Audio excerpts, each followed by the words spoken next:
Hello, everyone, and welcome to A Month in the Dungeon. It's me, Travis. I'm just here to introduce you to the festivities. We were running a little short on time. This is the first time actually trying to compile one of these. It's not too heavily segmented. I think we only have like 3 parts, or 3 things. But they're 3 things that we got really good conversation out of. So, without further ado, please enjoy. Welcome to the Spider-Man spoiler cast. I'm here with Christian. But I've got a nephew who lives around here. John. It would be a terrible thing to lose a student on a school trip. And Again. Ryan. Do a flip. Damn it! My name's Travis, and Ryan stole my quote. I fucking knew it! I knew it! God damn it! You know what I should have done? I should have went, are you that spider guy from YouTube? You could have done, yeah, Spider-Man! Yeah, call me Spider-Man. Alright, Spider-Man, do a flip. Oh, we definitely should have done, I should have done, yeah, Spider-Man! And then you should have done, yeah, Iron Man! Yeah. That's That another was really funny. good one. Missed Well, opportunity. Okay, cut it, we'll redo it, we'll do the whole podcast I mean, I have over another one from ready. this I part. have another one ready. That part is I like so mine, it's hard, too and I long. feel like I fumbled through it, so... That wasn't a serious thing, this is a Yeah, bit. I We should know. keep recording. We're Okay. gonna keep recording. Okay. I fumbled through it enough, is If what you I'm expose saying. the bits to the people, they're more funny. Right. If you explain a joke, it makes it all the more It says that funny. in every comedy textbook, of which there are many that I've read all of them. You know who did read the comedy textbooks? All of them? People who worked on Spider-Man. It's a good Funny There point. were people movie. that worked on Spider-Man? Yeah, a lot of people worked on Spider-Man. You sat through all the credits, you know just how many people worked on Spider-Man. Yeah, I sat through all the credits and waited incredibly patiently. It paid off. Did your patience pay off? Yeah. No. No? I actually Nope. kind of hated that. I thought John would Hey, hate it, worst but he part loved is- it.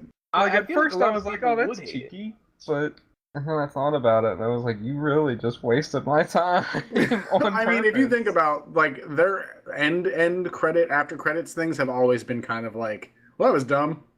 Yeah, Well, not always. But Some it of started these with set up shawarma. entire movies. yeah, eating shawarma, which is really dumb. I think Well, that kind of shawarma set a and stuff. precedent for them being dumb in the future. And like one of Uh, them sets up the Hulk movie, one of them sets up the Avengers movies. I like They the used to after mean credit something. scene.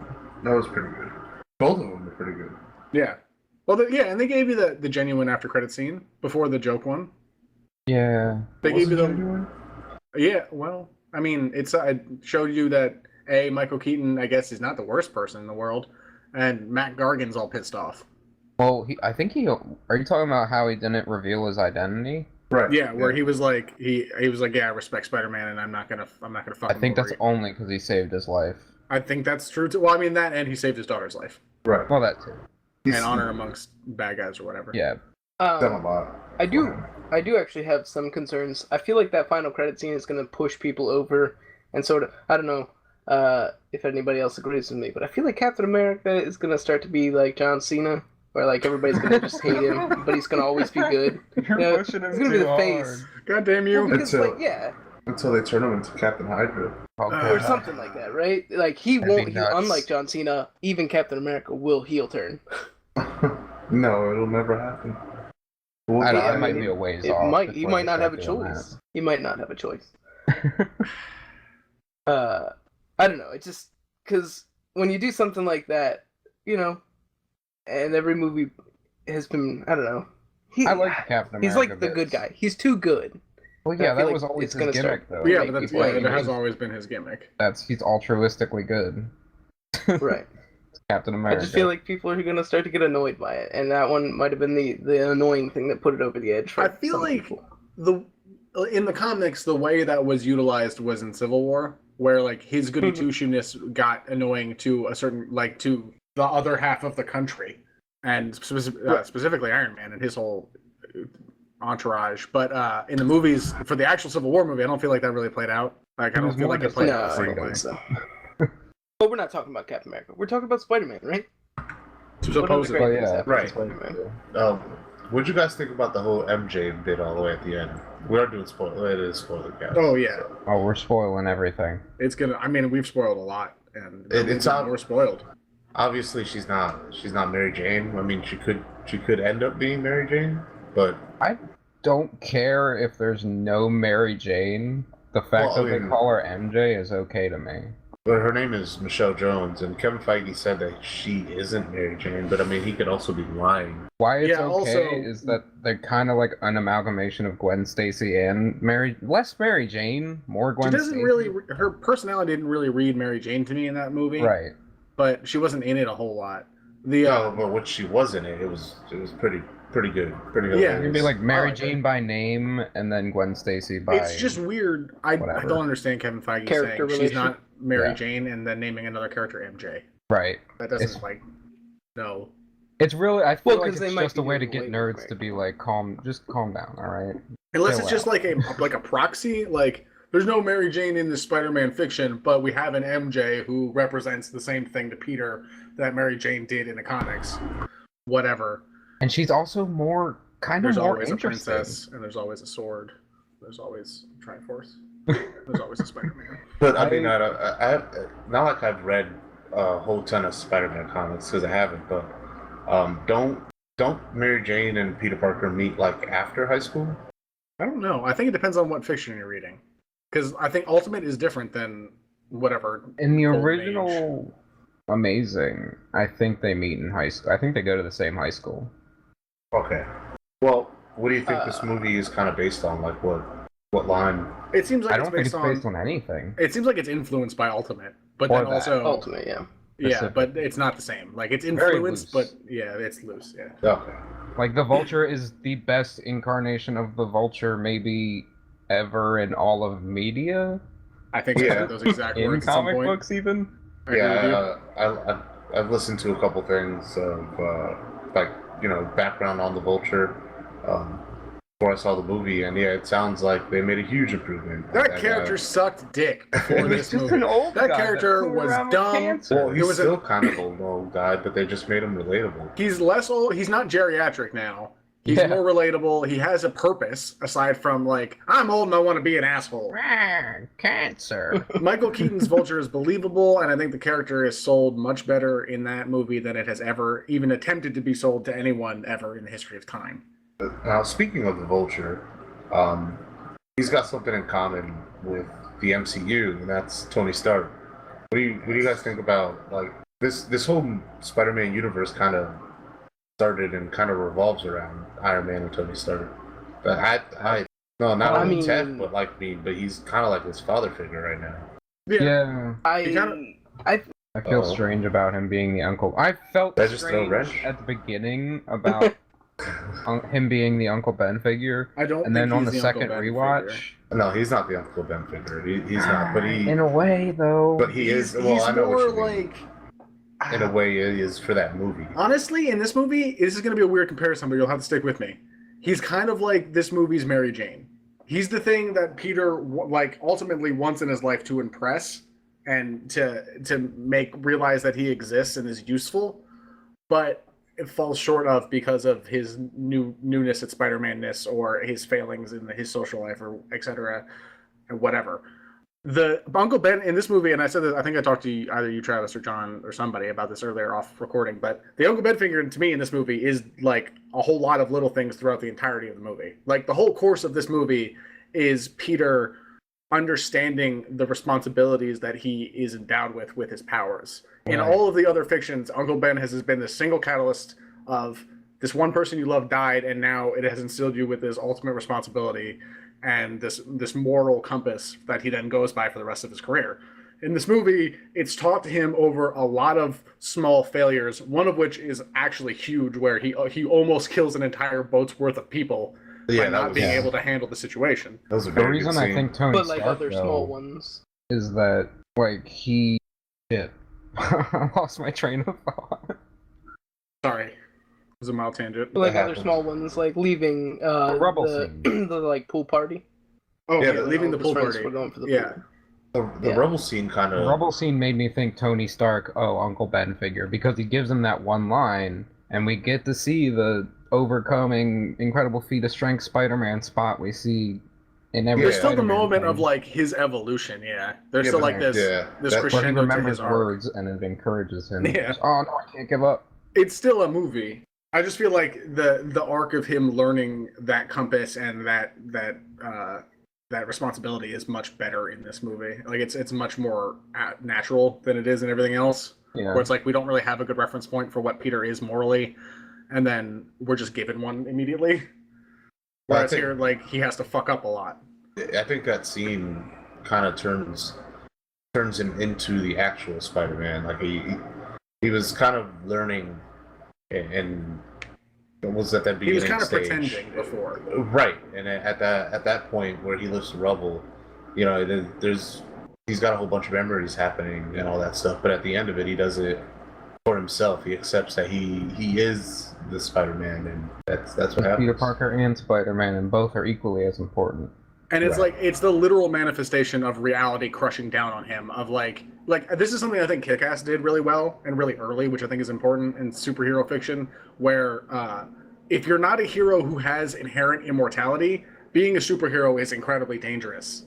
Oh yeah. So like prior to that moment, Peter was really never in any serious harm. Like he never took a huge oh, beating. and Tom Holland's like acts the fuck out of that scene. Yeah, and he super sells it. And I think that moment is like the first moment you see a character in his face. You see the tension of, oh fuck, I might actually die. Like I might have actually fucked up so bad that this might kill me. I have gone too far. Yeah, I have exceeded beyond my means. One of Now the I weird understand. things, if I can say something like not even negative though, but like a weird nitpick I had, did it seem like he was pratfalling too much? I did not notice that, so I don't know. What? I don't remember any Like he instances just of that falls happening. flat on his face a little bit, like too many times. Doesn't it happen like one time? Maybe it only Maybe- happens twice, but he does it Yeah, at I like the think- gas station. Oh, that's for a reason. Yeah. Yeah, that That's was because for a of his reason. Well, I mean, PTSD. Oh yeah, It's that a was wet the thing. shooters. Yeah. But the second time, didn't he run out of? He had the. Old I think the suit first on. time No, was yeah. he didn't he use too much web and he was too far down. Or, I don't He was remember. like swinging or something. But Yeah. still, it's like I think he ran out of. Web. One of those times you can Half attribute swing. to learning pains of being a Spider-Man, and the other time was him trying to figure out how the fucking suit worked. yeah. I think That was one of the first Go ahead. like How's that first not a weird learning things thing? I saw. Well, it's a different kind of learning. One is like I'm learning to be a Spider-Man. The other is how the fuck does this weird Tony Stark super suit work? I just kind of assumed his spider sense would play more into it, We but gotta it talk also about didn't that. play into this movie a lot. Well, I mean, that's the spider sense thing. He does have spider sense, even though it doesn't Right. seem like he does. In Does the even movie. though his aunt does, sneaks yeah. up on him somehow at the end of the It's- movie, but I don't. I know you guys don't like Well, it's not a spoilers threat, and stuff, it's her. but it's confirmed in the new Infinity War trailer that he's got spider sense. well, But does does. he have He it- would They have. show it in the trailer. But is that something that he has in this movie, or is it something that he gains in and or right before Infinity War? Kevin Feige has come out and said in interviews that he does have it. He They uses just it in don't Civil War. focus. That's Just super don't focus unfortunate it. because they don't show that in this movie really at all. Well, they don't focus on it like they do in other movies. Yeah. He uses it during the Civil War airport fight. There- He there's a lot technically of- doesn't get cut in half by the vulture's wings at the end, so I guess that's impressive. Yeah. But it's maybe it's a less pronounced spider sense. The one I'm used to is just like where it doesn't even Like have the to be an slow immediate motion. threat. It's if I it's should- something Well, he's he just also senses it. he's also 15 years old. He hasn't been Spider-Man for all that Right. long. Maybe the And- genes sink in a little more. Well, he needs to hone his powers. He needs to figure out how to Yeah. use them. He needs to become more sensitive to what the spider sense is, and also, like you Right. said, Christian, they don't accentuate it at all in that movie. So, I They don't wonder accentuate if a lot of stuff in this movie. Somebody- like when the movie comes out on DVD, if you take it into a video editor and put like a weird vignetting around the screen every time he dodges something, if it would become way more obvious. Or like I play heard- that sound effect from the Yeah. first ones. I heard a really good point about this movie where the technology in it, the Spider-Man, they focus on the tech that he uses because Vulture is so tech focused. It kind of seemed like it might have been intentional to focus on Spider-Man's more tech-oriented powers, so that there was more like a one-on-one, like, here's the bad guys, they're both doing tech, bow, bow, bow, bow, bow, bow. Now Well, they're gonna good- fight. A good portion of the movie, he doesn't have his Tony Stark suit. He uses his scrub suit. They're both using technology that they can't necessarily handle, but they're using it in different ways to get different things. Also, did they ever explain how he builds those goggles in his shit suit? Like, he has Peter Parker. weird, like... Well, they never explain that. They guess. never explain how he builds his original web shooters because he's, he They had them focus on the before. food, but not the shooters. Right. There's But that I mean, we montage can where him assume and that he Never, put them fucking- together. like he built the shooters Right, and he I built they like I said, they didn't explain a lot of things in this movie, but they expected the viewer to just know. I mean, we've had this is like the 5th Spider-Man movie we've had. So Yeah, people we know kinda- where we know Spider-Man. Spider-Man. Yeah, right. They know you're like he's smart, and they show you that scene where he's trying to make the webbing in class. I think that's sort of enough of an insinuation that he built, the glasses and the shooters, I was okay probably with the web using fluid. school supplies and things like that. Did you guys I- notice it was 3.0? The third Spider-Man and I didn't notice it in the theater, but someone pointed it out to me. Yeah. afterwards. that was pretty cool. What was? That's pretty funny. He named his web fluid Web Fluid 3.0 because he's the third Flying, it's Yeah. the third the reincarnation. third reincarnation funny. of Spider-Man. That was a pretty cute little thing that I Pretty cute there, Spider-Man. Oh, I mean, other small little things was like that the school's mascots are tigers, and that's like the whole Mary Jane thing, Ah, right? yeah. Like Mm. nicknames Peter Tiger for whatever Yeah. reason. Because So- it wasn't... That was, there's a lot of little things, but who cares? We did have 2 versions of the Shocker too. One Yeah, of them like how they made the accidentally Shocker- incinerated. They Which is kept the great. Shocker a legitimate henchman and also a huge jobber at the same time. Well, the Yeah, second- I love second the Shocker was handling pretty of the good. Shocker. Yeah. The second Shocker was He fine, sucks, but also, I love the acknowledgement that he sucks in the form of we killed him once. You're just And like, just here, give his gimmick to another guy. you're the new Shocker. Make sure you take that guy's coat too. does the That I Vulture still incinerated. need You're the henchman? Sinkara now. Sinkara now. Here was the thing about the movie that I didn't think about until the second time I watched it, which was, I think even though he did learn when the giant rubble of the building fell on him, and that was a big part for him, I think him finally seeing someone killed in front of him will be another thing, which this movie didn't do at all. You know what I mean? Like, Right. Peter Parker and Spider-Man have not seen anyone die. No The one only died in person- Spider-Man or Peter Parker. Because it'll be him letting someone die. Yeah, Not not Right, letting, they're but him letting accidents, someone not die. being able to save them. Even There's seeing no- someone kill somebody, that doesn't happen. I think only one person died in this movie, and that was the dude. The Shocker. Yeah, the Shocker. Who he didn't even mean to kill. He was just like, well, I thought that was the anti-gravity gun. Yeah, that Nope. was Wow. Oh, well. It turned out to Right. be a comedy bit. So I mean, maybe we don't know what Aunt May was dealing with before. We don't know if it was an Uncle Ben thing or if she's just dealing with some other problem. It was, 'cause they, it was most you know, definitely didn't bring it Uncle up. Ben thing. He I does mean, make a mention. We don't of it. technically know. He doesn't specifically say anything about Uncle Ben. He just says Yeah, what the everything line is she's been just, going yeah. through. With everything she's been going through. Lately, So, yeah. If they who knows? just flat It could be out like not job have an roles. Uncle Ben, that's where I might cross the line. Like, wait a minute, wait. Nah, I think I mean, I I'm think just that's saying. what he. it was Aunt Uncle May. Ben has to die. I think you're right, but I think that's exactly what he was referring His to. parents are already either dead. way. Is that not enough? I don't want to hear about Peter Parker's parents. All right, I Peter watched Parker's Amazing parents Spider-Man picked recently. up Spider-Man. God damn it! What's wrong with me? Oh, never No, want to hear about his parents ever. What did you guys think of the Iron Spider suit? I actually liked it. I know everyone hates it. I don't know why. I don't know why everyone hates it. Why does Yeah, I thought it everyone was hate it? pretty I cool. didn't know everyone hated it. Is it just John then? I mean, I didn't personally like it, but at the same time, I thought it was very much the movies. Like, it was definitely Marvel's current movie universe version of that. I mean, saw that and went, one damn, that I hated it. that's going to look real good in Infinity War. Yes, It in space. Yeah, I'm almost it looks positive like it you probably said should have. that.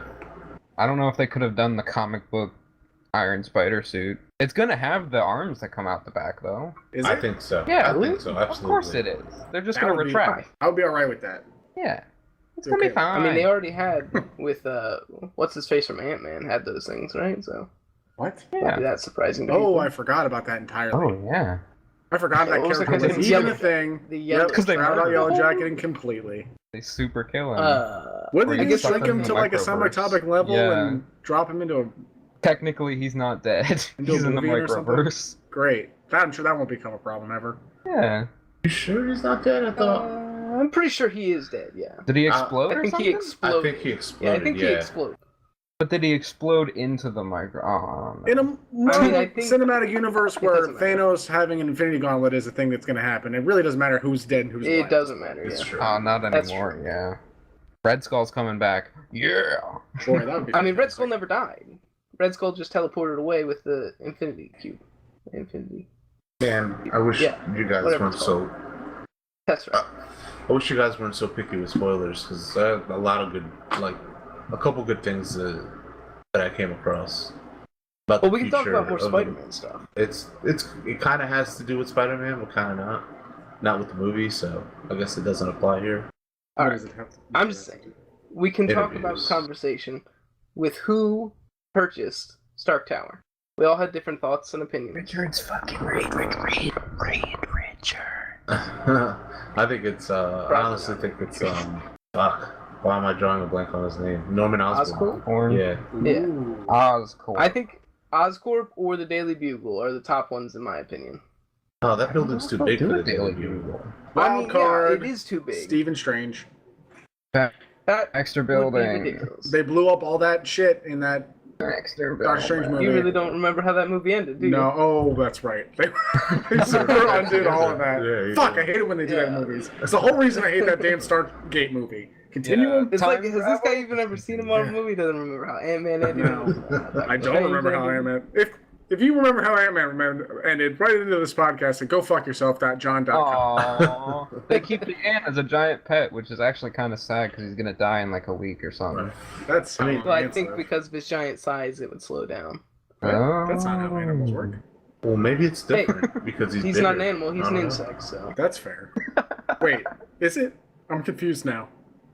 Are It insects is. animals? If you didn't know if insects are animals, write in at gofuckyourself.john.com. Speaking of insects, Spider-Man. Good segue. Spider-Man's Ant-Man, Spider-Man. What'd you guys think of? Can you summon an army of spiders? That, Would you that go- part was That was a great. good one, yeah. The spider's guys- dead, Ned. What'd you guys think of the Danny Glover Jr. cameo in the Yeah, Miles alright. Morales tease? They gave us a lot of room though too. The Prowler tease. They gave us a lot in that little Wait, bit. hold on. Did you know that was the Prowler? Did you not know Is that was the Donald Prowler? Glover is really Danny the Glover's Prowler. son? Yeah. Is that really a thing? I think maybe. What? Is it? Donald I am Glover? so I confused. don't know. I don't think that's true. No, I don't think that's true either. He is Hold not, on. I think- despite no. rumors, related to Danny Glover. Didn't you just say Danny Glover Jr.? I didn't say Danny Glover Jr. Christian. I'm pretty sure that's his Oh. name, isn't it? Donald Glover. That's what I meant. Oh. I heard Donald Glover because that's what I was expecting to hear. Did my brain just hear Danny I don't Glover know. Jr.? Okay. Maybe when I listen to it back, I'll let you know. I was caught on that. I was like, is he really his son? I didn't know that. I was like, Yeah. like the Prowler, Miles Morales. That I knew. Yeah. I know. I expected you to know. That's why I was confused. Okay. Moving past that part was cool. Yeah. There's It's also- been 2 hours. Don't that worry. whole Probably the shit. best scene in the movie. It was Yeah, also the a good exchange nod at between how them two was people pretty wanted good. Donald Glover to play Spider-Man. At least he, he's involved in the movie. I'm not a boy. I'm not a girl. I'm a boy. I mean, I'm a man. The debate team stuff was good. Him always missing the debate team. Oh, Everything. yeah. Him always missing everything and running out on things. It was like perfect. That's Spider-Man. That is That's the exactly what he Spider-Man should that I be know. doing. Yeah. Peter Parker can't do anything fun. He has to fucking go. Are we be allowed to talk Spider-Man. about Spider-Man related things? No. Mm, Save that for the other part of this podcast. I think, a lot of Marvel movies have a strong ending, but I think this movie had the strongest beginning. That's Oh, accurate. yeah. Damn, this Oh, movie's so I strong. don't know. It's so Like, it starts really strong. It sets up the Vulture super well. It tells you basically what happened with Civil War and Spider-Man's like traveling to Germany, that whole thing, which you didn't need, but it was a nice way to Nice like filler. just reinforce his like he's a kid from Queens, he's never really been anywhere else type thing. It was nice. People say filler as a bad word sometimes, I think, and there's that was good, like filler. Like it was neat to see his perspective of that fight. We saw a little bit of it in Civil War, but we were bouncing all over the place. This was just his perspective on Civil War, on that Civil War fight. and Civil War in general. Like, he kind of got just this overall, like, oh, that was fun, that was it. He didn't get the intensity that we got when we watched Civil War, where it was like, oh. He didn't understand the weight of the fight he was in. Which is actually kind of, like, super concerning. That he was conscripted into a war and has no idea what the stakes are and why he's fighting Captain America. Tony Stark. You have a metal arm? That's so cool. Yeah, he maybe should wonder why he was fighting Captain America. Yeah, maybe child soldiers is not maybe the way to do this. Tony Stark. Don't worry about I don't know. But he also like idolizes Captain America too, so that's true. He also didn't murder anyone. He stole the shield. Yeah. Not yet. He also, sticking with what Christian said earlier, he wasn't there for when Vision or when what's his name supposedly died, so he didn't even get like that sense of gravity. Talking from about it. War Machine? Yeah, I couldn't remember his name because honestly, he's irrelevant. He didn't supposedly die. Yeah, but and also he's not irrelevant. He's gonna be super important. Possible. War Machine. He just broke his leg. He just broke his legs. No big deal. Yeah. He was rehabbing at the end of the movie too. I know he didn't die. I said supposedly die. They made it seem like he was gonna die in that moment. Someone had to. But yeah, that's what it was. He also supposed didn't to be. see that. He was just chilling out. He was just having a good time in Civil War.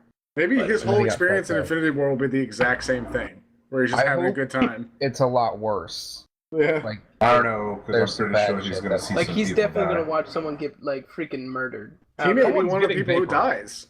Listen, That'd be Thanos. nuts. Thanos throws a planet at somebody. Someone's gonna die. Yeah, that'd be rad. Thanos will vaporize somebody. Oh, people are gonna die. I am certain. Yeah. There's gonna be vaporization happening. You don't put all the superheroes in a movie because you're not gonna kill a few of them. I kind of hope that movie ends with everyone dying, but like 2 or 3. I saw a tweet somebody sent to James Gunn where they were like, "Oh, well, you know about Guardians of the Galaxy 3, so we know all the Guardians are going to live through Infinity War." And he replied with, "Well, you know, James Bond is in movies, and people always like find that thrilling, and you know he's going to make it to the next movie. But also, I never said all of them would make it." Also, it's a team name. Yeah. Right. And anybody can be a Guardian. Yeah. Maybe Guardians 3 is Iron is Man a was the prequel. Guardian. No. The first set of The Guardians. original Guardians, yeah. The original Because Guardians. they were all Oh teased. god, that Sylvester Stallone guy. And bring Yondu Yeah, back. that's the one. Don't bring him do back. it. I thought, Sylvester Stallone man, was I, fine. I like for a couple Yondu. seconds, but- Yeah, he's fine. I like Michael Rooker. I'm glad he's eating. What else? What else? So that movie, Spoke out at you guys. a lot of this stuff I feel like I've said because I have said it to you guys, but we weren't recording that audio, so I'm saying it now also. That movie was also the most grounded Marvel movie in the MCU that I can think of. Like we were saying Yeah. earlier, the opening of that movie is great. The opening of the movie's great, but it also like they set the atmosphere of that universe incredibly well. And they show and that whole beginning where Michael Keaton is essentially becoming the Vulture is surrounded. It only happens because of Avengers 1. Right. I feel like this movie would fit well in the Daredevil universe. Like Boy, the it'd be great if they had just Marvel. done that. They should have really just If done that. only. There's If still a only they had chance. tied with those a little more. There's still time. I don't know. There is still time, but I don't know if they will. The Defenders is going to be happening, I think this month, right? Is it July that comes out? August. It's soon, August. August? Is it August? Yeah. Alright, so, you know, a month away. But, boy, am I excited for that. That would be cool. Oh, me It'd be too. neat if they talked about something. I'd be willing to say that if the Netflix Marvel characters don't show up in Infinity War, they're not coming. They're not. Yeah, because Infinity War is like all hands on fucking deck. Yeah. We're calling if anything- everybody. Yeah. All the warriors to the fucking Yeah. arena, please. I don't think the Defenders will be there. You But really? we could have... You don't think Yeah, Black Bolt's gonna be there? I don't think so, no. Really? I don't. Black What do you want Bolt! from me? Come on! Black Bolt! Come on. However, you might have something where Thanos, like, snaps his fingers and he's like, "You guys don't even know about these teams yet, like the Defenders and the Inhumans, but I just erased them." Oh shit! You know what I mean? Actually, so Like, it he wouldn't could just be. say that. It would be unbelievable for him to summon everyone to him first and then kill off half of them. I just don't think they're gonna get the actors on the screen. I don't think it's like contractually. I don't think they'll get them. Like, Come on. I'm Black sorry. I don't Bolt. want to burst the bubbles here. I don't want to be that guy. But I want to see Fisk. I in barely a thought Spider-Man would exist Spider-Man in Marvel's movie. universe. It's so Speak- ridiculous to And me then, that Thanos could be actually- doing a thing and Black Bolt wouldn't be there for that. You remember in the Spider-Man movie, Homecoming, where Tony and Peter Parker are talking about how he reported to them and they're not doing anything, and he goes, "Well, this is above the Avengers pay grade." I thought that would have been a perfect spot to be like, "Yeah, now we have a squad down on the streets that takes care of this stuff."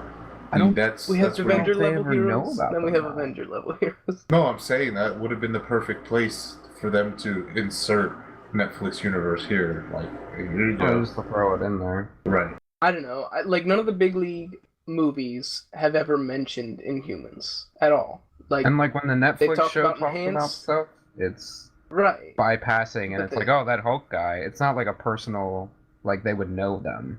We have the new TV series coming out. That looks super shitty. The Inhumans? Yeah. Isn't Right. that the X-Men one? Fox no, one? Inhumans No. Inhumans is The Inhumans. totally Marvel owned. I thought Yeah. there was an X-Men one. Yeah, There is. I It's don't called remember what it's Gifted. called. It's called Gifted, sure. what? Gifted. Gifted. God damn it, they're making a lot of fucking things. Yeah, they're making a lot of bad things. Jeez. Well, hold on. No one Actually, said Gif- Inhumans is Gifted- going to be terrible. It's got, It's Fox. Fox! It's Gifted got a really looks bad good. really bad looking dog in it. Fox will No, never that's turn any Inhumans. franchise around. That's what I said. Oh wait, are you saying Inhumans? I Yeah. don't think it looks that bad. I think It's got a you're- bad dog. I mean, the dog looks bad. The I'm hair not looks gonna watch terrible. an Inhumans show. Medusa Black looks Bolt in really it. bad. I'm gonna watch it either way. but It's got still. Medusa in it. Who else is in it? Other people. They live on the moon. Yeah, sure. Yeah, just let me get out my TV remote and just flip Ramsey to that Bolton's channel. in it. I'm sure it'll be on the Hulu's or something. You gonna watch that Cloak and Dagger show? No, I'm gonna watch Spider-Man: Homecoming again. That's probably a good call. Oh man! Also, the theme song as the intro to the movie with the new Marvel. yeah. I'm upset they didn't use that more. What? Really? The theme The song? actual theme from the big when they're with that orchestral Spider-Man theme, they never use it except for Where that one. would you use it? Have Like, a little Asian lady singing it in the background when he yeah, disappears. sure. That's not. Have bad. it somewhere, during the Wonder big why I action sequence They instead of did put it generic- somewhere. They put it right in the beginning of the fucking movie to get you super It's hyped like- for Spider-Man. But later on, the generic action movie music, while he's fighting the Vulture and stuff, have during the Rebel scene or something. They could have put it somewhere. I didn't want it else, to 'cause be sounds over. I guess maybe I didn't want it to be overused. I kind of liked it in the beginning, and it's like, here we're paying homage to this thing that's clearly a stupid theme song. Like, yeah, it's but not- it sounds good on It sounds great. I love the Spider-Man theme orchestral song, level. but I didn't think it was going to be in the movie at all. Yeah, Alright. no, it was a good surprise. Pleasant surprise. I'm not saying I didn't like it. I wanted more of it. Yeah, I just didn't want it to be made not special. Or I maybe I understand. just wish the music was better. Yeah, I can't argue with that. I don't It's think a the very music was small bad. part, though. I don't think the music was bad. It wasn't bad. I think it could have been better. I think it's actually the movie. I think the music's pretty good in that movie, Travis. I think that movie's Like a the fine original music, The original 17 music. comes up. the original soundtrack to Spider-Man: Homecoming. Are you talking about The without any score of the of the license? film?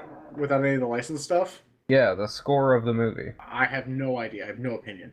Right. The Normally, licensed I music would is have pretty some good. sort of opinion, but I Would wish I you had an like? opinion. Normally, my opinion is, oh, John Williams did it. Otherwise, it's like I Or that didn't other notice. Yeah. if I hadn't Clint Mansell started Whatever. doing that, That's not. I guess what it was doesn't thinking. count because Okay. Guardians is all licensed music basically. Right. But the soundtrack has been important to me for Danny Marvel Elfman. movies and superhero movies Elfman. for some reason. soundtrack has? Or are you just talking about Guardians? The soundtrack and just the score to the movie. Like Wonder Woman had a great score. I should I'm probably. not see saying directly comparing it to that, but Oh, you haven't seen Wonder Woman? it. I haven't. You need to see it. It's mighty pretty good film. I've been told this. I want to. Mm. What? You didn't like it? I didn't see it. We're not here to talk about Wonder Woman. No. It was just a comparison that I could Who would make. win to fight, Wonder Woman or Spider-Man? Spider-Man. Really? I don't even know if Spider-Man would hit her. at Spider-Man Homecoming Spider-Man at the end of the movie, or Wonder Woman at the end of her Wonder Woman movie? first. It would It's probably fine. always be Wonder Woman. Yeah, if it'd we're be being Wonder completely Woman. honest. Really? Shoot skewers and He's- with the sword. He's kind of a god. It's kind of not fair. Kind of. Like, Spider-Man's fought like sorry. near gods before. yeah, beat but he's Juggernaut. always lost. No, he beat Juggernaut. Yeah, but Juggernaut's not a god. Did he fight him in his big god mode? He fought him after he had his helmet and his god powers and became invincible. Well, that's How what I to was beat him talking then? about. He's He buried him in invincible. concrete. Oh damn! Yeah, I mean, that's how you fucking stop him. cold-blooded, yeah. He could bury her I in mean, you bury concrete. Wonder Wait, Woman did he concrete. kill him? He technically killed him. Yeah, I think kind he of. buried him up in- I think he was actually unkillable. Yeah, he had that weird gem. Yeah, he had. Yes, I don't remember. I'm not gonna get I don't into remember the Juggernaut. name of it. Doesn't matter. Does not. No, it doesn't. Point is, Spider-Man resourceful. Spider-Man. Good. He is. He is. He is. I do. Some of my favorite parts of that movie were MJ.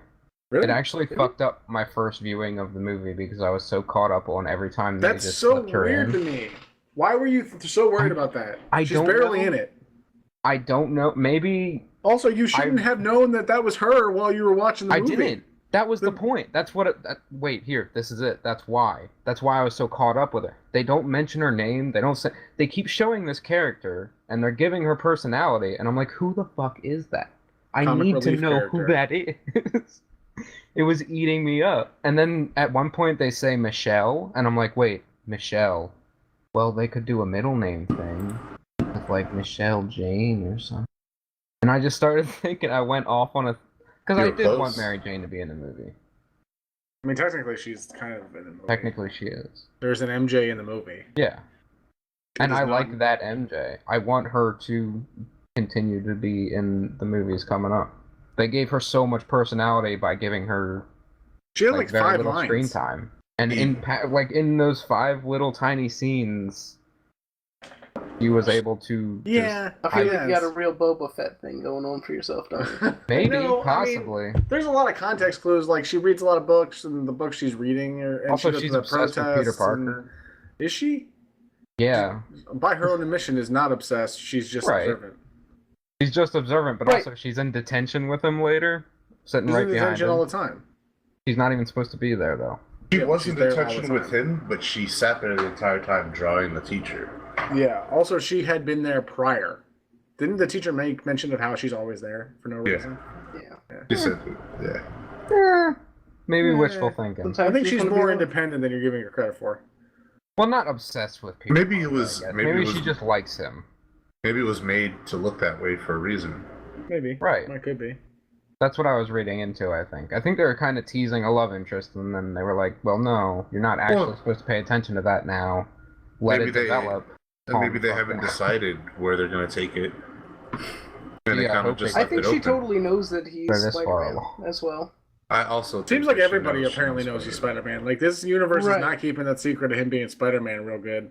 Oh, yeah. He Well, also I mean, removes his mask a lot, but that's he's- that's happened in every Spider-Man movie. Where it's He's just really like, bad at hiding it. well, Yeah. Well, he walks into his room backwards twice for some reason while wearing the costume, and then doesn't notice people are standing directly in there. That was the number one reason that I thought he didn't have spider sense, because wouldn't you assume he would sense that Ned was sitting on the bed You would there? think. But he's not a threat. Neither was Aunt Yeah, May when that's- she walked in at the end. That's the thing with true. Ned is weird, but Aunt May walking up the steps might have. Were there Because steps? Like, it doesn't have to be a life-threatening threat. Were It there could just steps? be like a... I'm not Yeah, convinced about wait, the steps. Were there? I don't think so. Maybe I'm confusing it with the old Spider-Man 2 apartment. Wow. The Holy apartment. shit, I think I am. I recently Jesus watched Christ. that movie, too. Well, hold on. The apartment definitely looks How's that hold up? like it's not on the first floor, so there could be Octavia's steps. still really good. Well, yeah, Yeah, but I there think probably the are door is steps, open but I and it's think like she was directly just out into the standing living there. room almost. Yeah. No, it was definitely on the second floor. What? I think she had Yeah. a laundry basket. I think she was already up on Mm. the second floor, possibly collecting laundry from her room, maybe, and walked over to that room. Because There's the a lot of timing things of to the go what into the for, fuck like, no was purpose. like... I don't She know. was just right there. I don't know. She I was thought that. just there. Can I I don't get have- some opinions on Marissa Tomei's performance? I think middling, right? It was fine. It Yeah. seemed I think they not. overly made it seem like people were into her. Yeah, there's that. I don't but really also like sexy Aunt May. Well, they were just poking fun at how young she is. That's kind of what it. I just don't feel like they just hired thought really idolize Aunt May. like Marissa Tomei to me feels like a higher paid actress than the role that the character actually fulfills. What other movie do you know her from? My Cousin Vinny. There That's you one go. You movie just answered from your own like question. 20 years ago. Mrs. Yeah. Doubtfire. It's the best movie. Like she's. Who's she in Mrs. Doubtfire? Sorry, Isn't Marissa she? Tomei. Oh no, yeah, isn't Not she like the one? some big name. No, that was the Aunt May and the other in the Amazing Spider-Man. You sure? Oh man, I need to see this movie again. I started Man. watching The Amazing Spider-Man and I stopped. Does Spider-Man 2 hold up? Oh, Spider-Man 2 definitely still holds up. That is still a fantastic Spider-Man movie. I don't. Homecoming believe is you for some better. reason. Homecoming's better. But Dr. Octavius in that movie, almost as good as the Vulture. What? He was No. the best until the Vulture. No, I don't buy it. I'm gonna rewatch it. Do you now. remember Doc Ock from that movie? Doc Ock was the best part. He was the Yeah, best he part. was the best part, but he can't be as good as Michael Keaton's Vulture. Could he? I said He almost said, as he good. said He's probably Vulture number was 2. better, but Oh. he was Yeah. number 2. All right, Right. all right. And I agree with that. I think that at least makes Now I sense. just really want to watch Spider-Man 2. Go watch Spider-Man 2, everyone. Watch it. Still good. Still good. Still good. Still good. Didn't watch watch the the other first one. ones. Didn't have the heart to. Just- I don't think that one's gonna hold Just up. watch that wrestling scene. Yeah, just watch Bone Saws ready. Got you for 3 minutes. 3 minutes of playtime. Oh, we love you. Anyway, Spider-Man Homecoming is a pretty good movie. Yeah. Oh, I- that's fantastic. I'm willing to say it's the best Spider-Man movie. I think we agree on that, right? Best Spider-Man movie. Sure.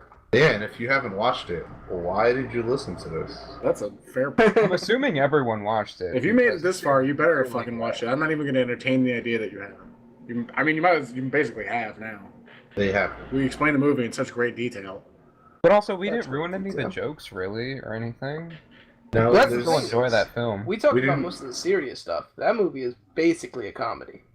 Yeah, that's a good Yeah. point. well, it's a movie with a bunch of high school kids in it. Yeah, Nothing but comedy. they also make a direct, like, fucking Ferris Bueller reference. Like, Yeah, right that there. was It's like, hey, weird, but not bad. this is a scene I from like Ferris Bueller. Look at it. He's running through the yards. That was a bit on the nose. But Do you think the During target a press demographic for that interview- movie would have understand? Do you think they understand that? Are we the target demo, or is it people younger than us? I think all of Hard to us will say. think that. I think it's I think it's Spider-Man's for everyone. That's the most Alright. kid-friendly Marvel movie that's come out to date. I don't think kids know what But- Ferris Bueller's Day Off is, which is a damn shame. No, meaning Yeah, But I the do entire think it's movie. funny that both And also Deadpool and Spider-Man Spider-Man says- reference. He says good movie, so maybe they'll be like, oh, well, hey, what was that, ma'am? Dad? I don't know why they sound like that. But Oh, yeah. they're like, oh, let me show you But- Ferris Bueller's Day Off, son. But anyway, Spider-Man and Deadpool both reference Ferris Bueller, so that was kind of funny, right? No? Yeah. It's a lot of appreciation. that's for true. Ferris Bueller. Spider-Man and Deadpool, they're I didn't think Kooky about that. But duo. Yeah. They are a kooky duo. He kills him at one point. Cookie duo. he becomes him at one point. Which one? Deadpool Fucking becomes probably Spider-Man to cover both. up for Spider-Man. I heard about Deadpool killing Spider-Man. Remember when Deadpool was just a head for a while? Was he? No. Fuck. But I believe you. Is that a thing? Yeah. I think that might have been a Marvel Guarantee Zombies it. thing only. It also might be in other Oh. fictions, but yeah, he was just a fucking head that was carried around by some other dude for a while. I can see him being a head in Marvel Zombies. Boy, he was the most annoying fucking head in He's the most annoying fucking character, so. Never I dealt like with a that. more annoying head. Maybe John Romero's head in Doom 2. That about wasn't that annoying, it was skeleton just in the bowling terrifying. ball from Mystery Well, Men. I've never had to personally deal with that skeleton bowling ball, so Oh, if I yeah? had, though, it would have been a bad time. What a film. What a movie. Stay Watch tuned Mystery for our Men. deep dive into Mystery Men. Another great MCU classic. We should probably stop talking about this and get to the next part of this podcast, right? Oh yeah, probably, most likely, maybe, possibly. Is there That's a anything good else on spot of Spider-Man that we want to talk about? I We really can can't technically think. talk about Spider-Man game if you guys want. Is there any more news about it? Coming out. When? One It is day coming out. in the future. Oh. Also, thought we you had got a hot announced scoop. for MVCI. Oh, he I did. guess nobody wants to talk about that. We're just not gonna talk I about like that MVCI. silence. Was Yeah, there he looks- anything else to that announcement? I don't He want to looks be a really prude or good. anything. Yeah, there was it was a trailer from San Diego Comic Con. It was him, Nemesis, Hagar, and who am I forgetting? Frank West. Frank Yes, West. Frank West, yeah. What I meant was, like, was there anything other than that? Oh, nope. Those I mean, are all returning Oh, characters. yeah, they showed the Mind Stone, Oh, okay. which was neat. It's like its activation seems like a command grab, and then its like full activation seems like it gives you full meter, which is interesting. Also, they great. gave Frank Also, West it's a tripod. This is a nice Yeah. tease Oh, that's for the Evo discussion later that will be coming up later on. So stay Hear tuned more for that about these fighting things. for more fighting things. But if we don't have anything else for Spider-Man Homecoming, It's a good ass movie, and you should watch it if you have. Yeah. Even if you have, Yes. watch it again. watch it again, because I had what I can only describe as the Scott Pilgrim effect, where I watched it. I didn't know how to really necessarily feel about it. Then I watched it again, and I was like, this is the best movie ever. And the only movie that's ever happened with that before was Scott Pilgrim, hence that. Right. Hence the name that I of the did. effect. Hence the name. Another good ass movie. Also, not an offensive Spider-Man costume design. No, not at all. And they kept the fat spider. Not kept Yeah. it. They made it the fat spider. Yeah. Also, it's worth mentioning, Iron Man, while he's in this movie, I don't think he's in it an oppressive amount. I don't think it's Oh yeah, Spider-Man. because It's I not kind of think it egregious. was Iron Man 4. Really? Because it really didn't feel that way to me. There The some villain was an Tony Iron Stark Man character villain. development. Even though the Vulture himself is a Spider-Man villain, in this movie, the Vulture is an Iron Man villain. Yeah. He exists He only becomes a because Spider-Man of the things villain. Tony Stark has happened. He becomes a Spider-Man villain by way of Spider-Man interrupting his villainy toward Iron Man. I would say Right. that he tries So- to be an Iron Man villain, but is too low level to be an Iron Man villain. Right. I mean, he would have gotten away with his Iron Man villainy. Right, he would have. Yeah, Without he totally a- would have gotten away with all of Yeah, it. but the next time he then he's on Iron Man's radar. And then Yeah, he's also, fucked. the most he would have done is, like, gotten some of his prized possessions, which Iron Man would have immediately come for, Right. and probably, like, nuked his whole operation. He'd have probably. fucked him up. And then he would have been in Bad. prison forever. Yeah, He or probably dead. would have been dead, yeah. He Yeah. probably He's just killed already him. in prison. Yeah. He's in prison now. That was Spider-Man. Iron Man wouldn't have left no prisoner, son. Yeah, Yes, I he guess we would should have. talk about Scorpion. Or maybe not. Maybe it's better we just don't mention Nacho. it, because that's how much he sucks. Nacho! I tell you what, just watch Better Call Saul, and you'll be good. You don't even need to care about Scorpion. Yeah. Isn't he also in Luke Cage? Or is What? it a different guy? No, Is it a he's a different different guy. guy? Okay.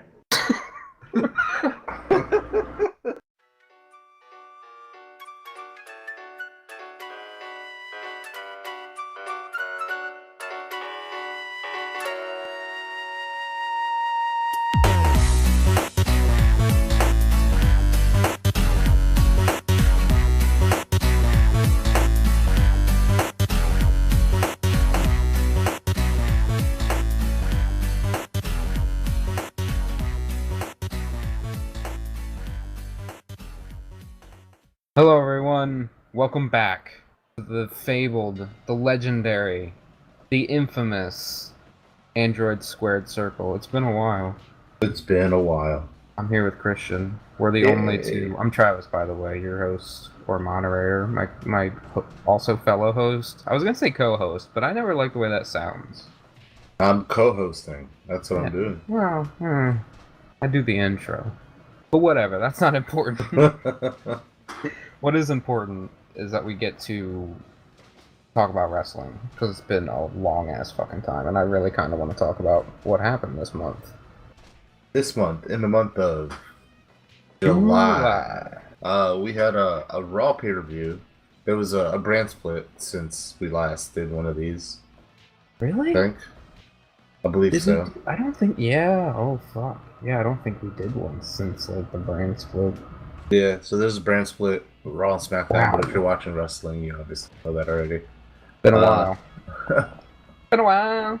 Yeah, and the first pay-per-view was a Raw pay-per-view. And Goodness gracious, was it a good name? it wasn't a good name. The It name's was- something cool like No Mercy. No, or it was Backlash. Or... how about Great Balls of Fire? I'm still baffled by that. Yeah, it happened, and it was actually a really good show. But why? Dumb.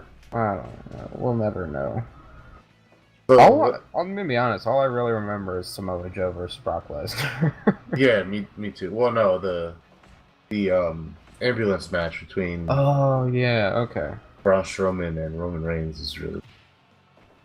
Actually, Everyone thought he was gonna turn heel, but it turns out he's still just Roman Reigns. no, he's just Roman Reigns. He's just like, fuck it, whatever. I'll do whatever I want.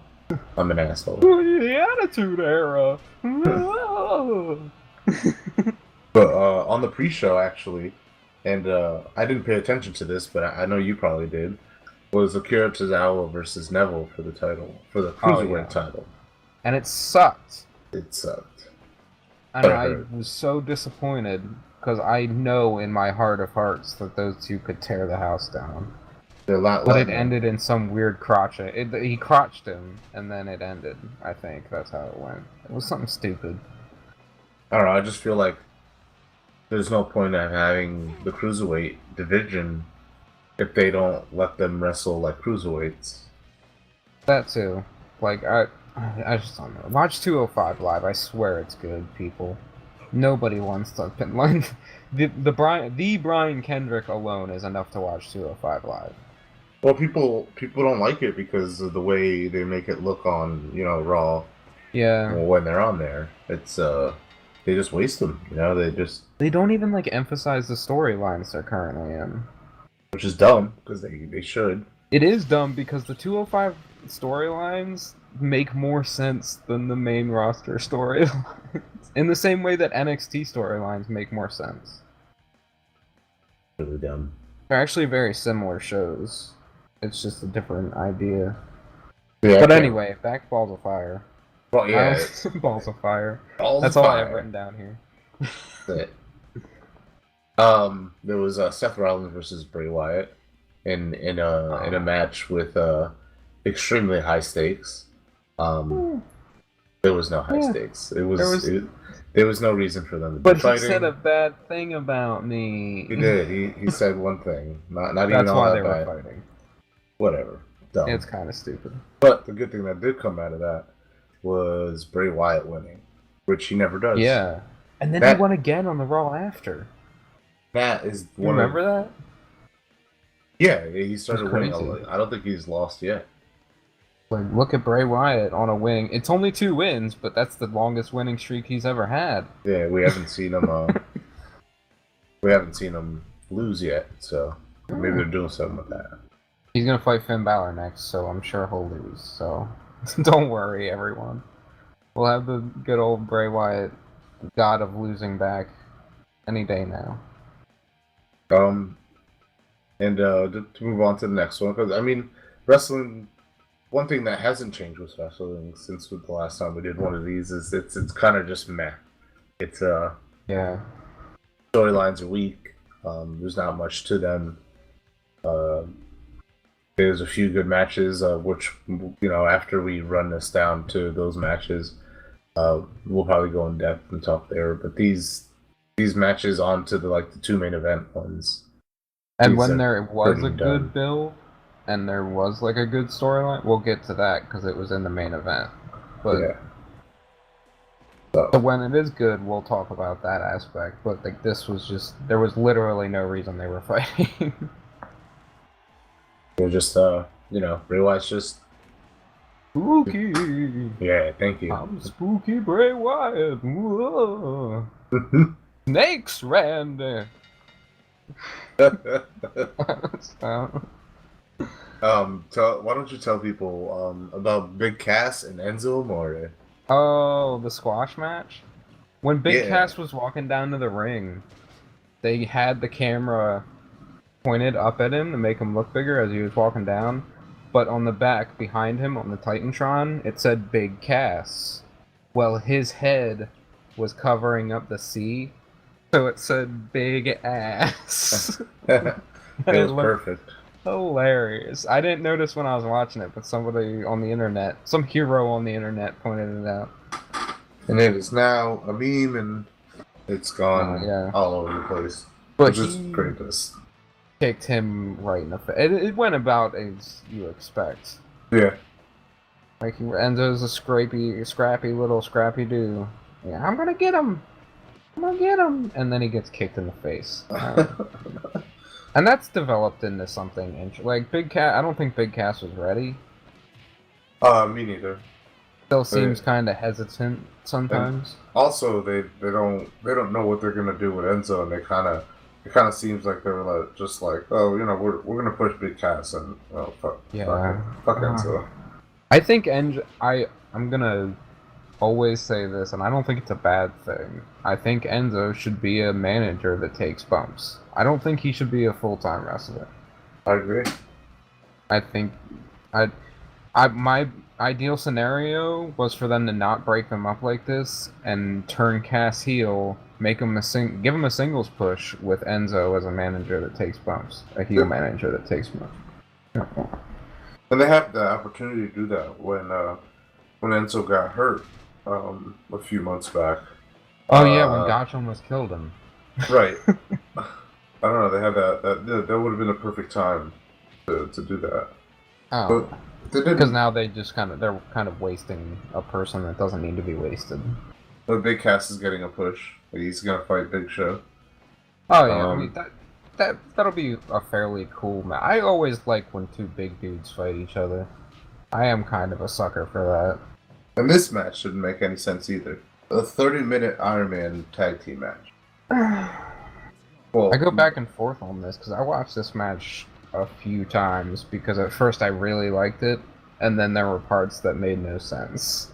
Yeah, the Hardys versus Cesaro and Sheamus. It was a good match. It I feel like it was a good match. But I feel like it was rushed. The finish was kind of wonky from what I remember. I don't remember exactly what happened, but I do remember. It was a weird finish because Jeff hit the Swanton on Cesaro, or Sheamus. It doesn't actually really matter. But he hit the Swanton, and then Cesaro ran in. It was Cesaro. But Cesaro ran in and grabbed Jeff Hardy and pinned him and got the pin off of Jeff Hardy doing his own finish, which was just kind of weird. But I don't think anyone really thought about it because the time limit was running down, and it was timed perfectly. Like, Jeff pulled him in at, like, he got his leg up at, like, 2, but the referee didn't have enough time on the clock to count 1, 2, 3. I don't know, maybe they were going for, like, a controversial finish or something like that. It just...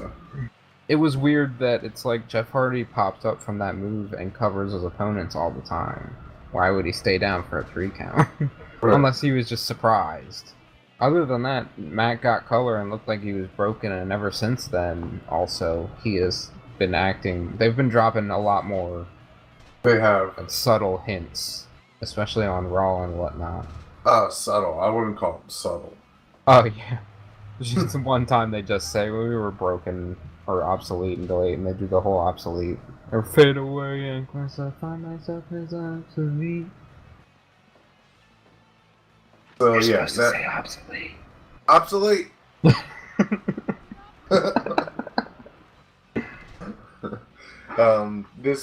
This will get more interesting when they actually use a broken gimmick. Yeah, I'm kind of enjoying the slow ride. Yeah. But I want them to do it already. Yeah, I feel a little more excited now that they're hinting at it so much. I know that it's coming. Yeah. Because they wouldn't be poking this much fun at it if it wasn't coming. Right. So, that'd be mean. unless we're going heel. I thought that Gallows and Anderson were going to be the ones to, like, officially break them because their finisher's called the Magic Killer. So I thought a feud with them might be neat, but I think they're going with the Revival. I feel like the broken gimmick is magic. Well, yeah, I don't know how that would work, but it's just because their finisher references magic. That's really all it is. That's all that was. They can be the ones that pull them out of the broken universe. Oh God, never. But yeah, Cesaro and Sheamus, they're a good tag team. I like them together. Yeah. Look at Mick Foley doing good. I told everyone Mick Foley was going to be a great commissioner, and I still think he never should have got fired, but whatever. Well, he didn't get fired, but I don't He'll know. be I think back. I think he just left actually because WWE. But I think he'll be back once he'll they're be done. Once they're done with this angle fucking line, thing they're doing with oh yeah, Jason that was Jordan. technically a thing. Or We're he'll on be the done. Raw thing. If you want to talk about how Kurt Angle is the father of Jason Jordan. Yeah, so throughout the last few months, ever since Kurt Angle started taking over general manager position of Raw, it seemed like there was something wrong. He was always on the phone. Corey You're like, Graves it's gonna was wreck doing, my career. yeah, Corey Graves is doing all these sneaky things and showing I him. still don't understand what Corey Graves' involvement was, really. He's just like, no, I'm friends with Jason Jordan. That's all it was. Why was Kurt Angle also acting like it was going to ruin his job and his life and he's going to lose his family? Well, I mean, because he had a child he didn't know Because about. he had sex in college and the woman didn't tell him about how she was pregnant. That makes you believe that they were probably trying to go for some other gimmick and like turned it over at the last minute, like Vince likes to do with everything. Well, there's some talk about Jason Jordan playing Kurt Angle, and I kind of like that. The I do idea too, that but he's just fucking with him. I don't know. Get I feel ahead. like they've done that before. Like not this specific situation, but that's always the outcome. It's like, haha, I foiled. Well, yeah. I fooled you.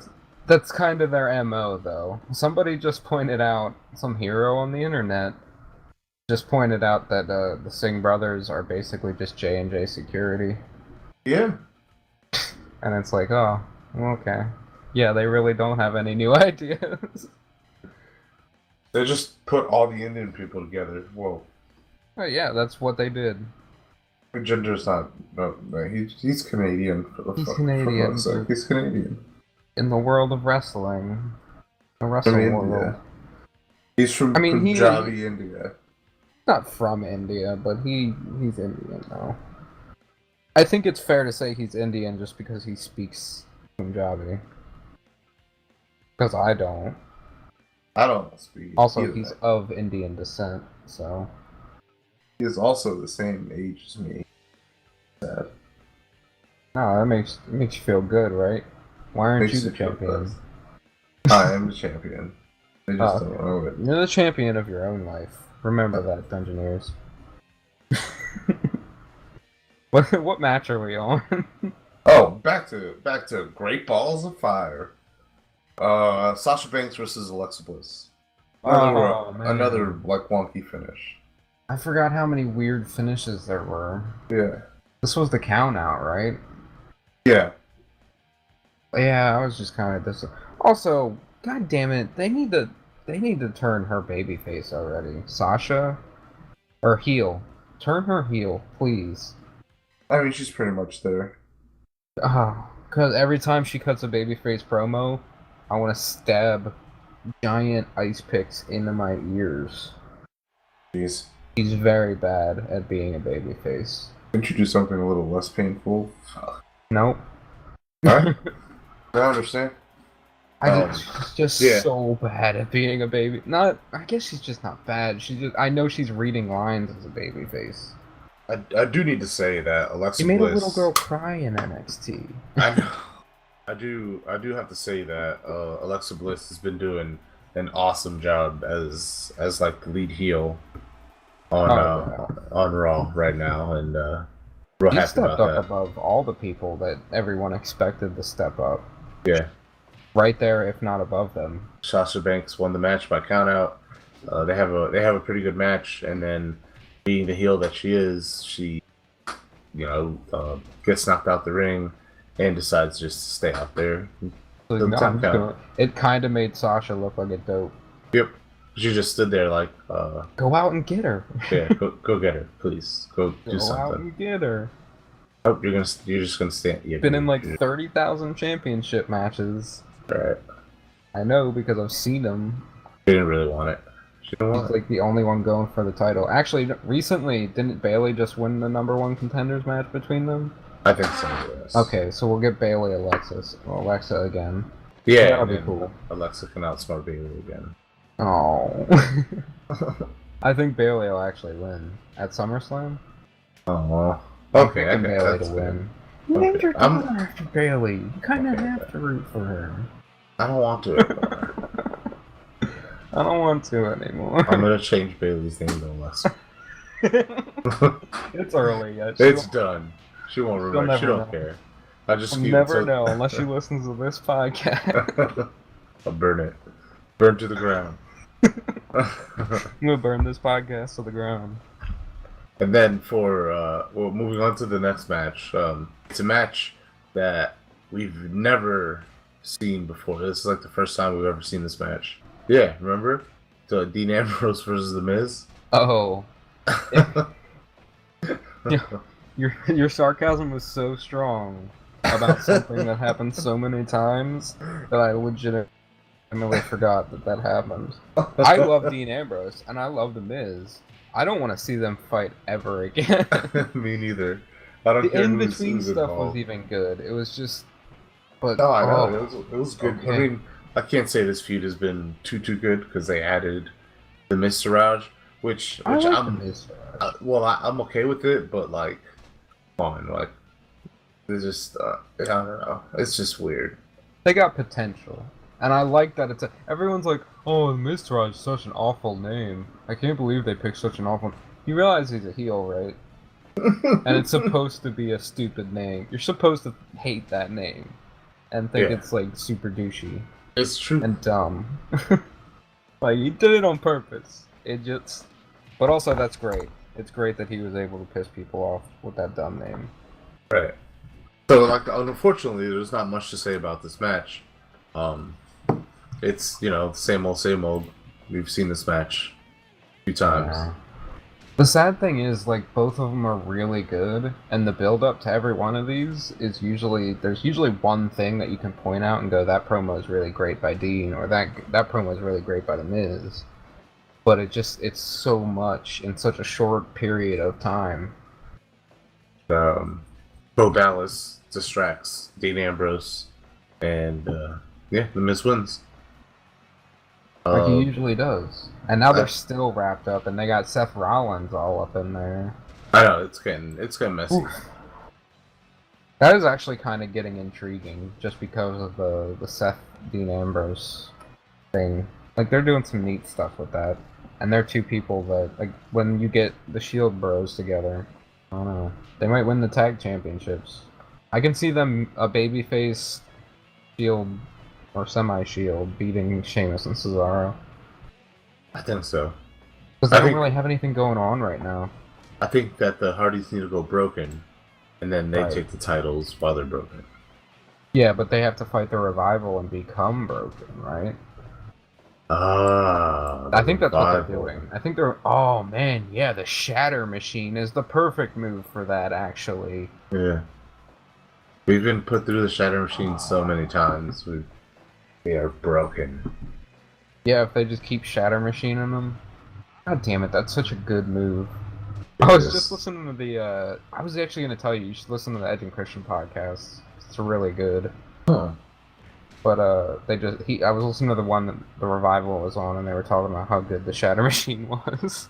It's the It's best. just like, it's the dopest tag team move since, like, the 3D. Now, Travis, why don't you sum up the next match on this card, which I actually thought was really good.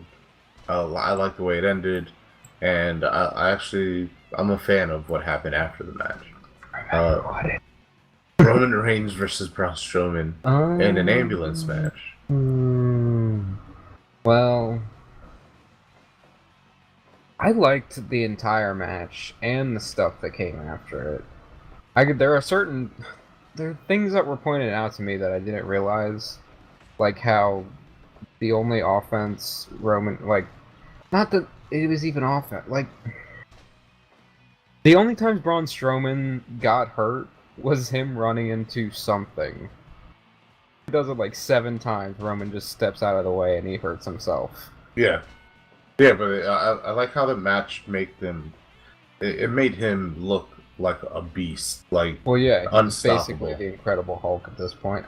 My favorite part was when he was just no-selling chair shots. Yes. And I Roman was played just it about to say really that. well too. I'll give Yep. Roman credit.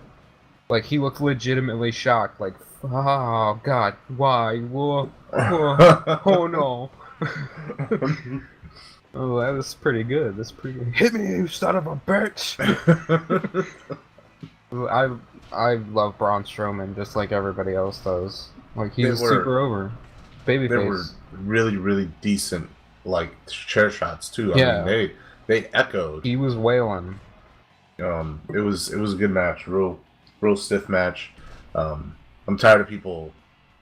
I'm tired of people hating on stuff. It's on Roman Reigns. Like it's getting old, Roman guys. will eventually be okay. He shows. I talked about this before too. Maybe even on one of those legendary squared circles where he shows glimpses of he knows what is going on. Right. And he's good in the ring. He's good in the ring. He always shows up in the ring. He never. I don't think he really has bad matches. His moveset's a little limited. Yeah.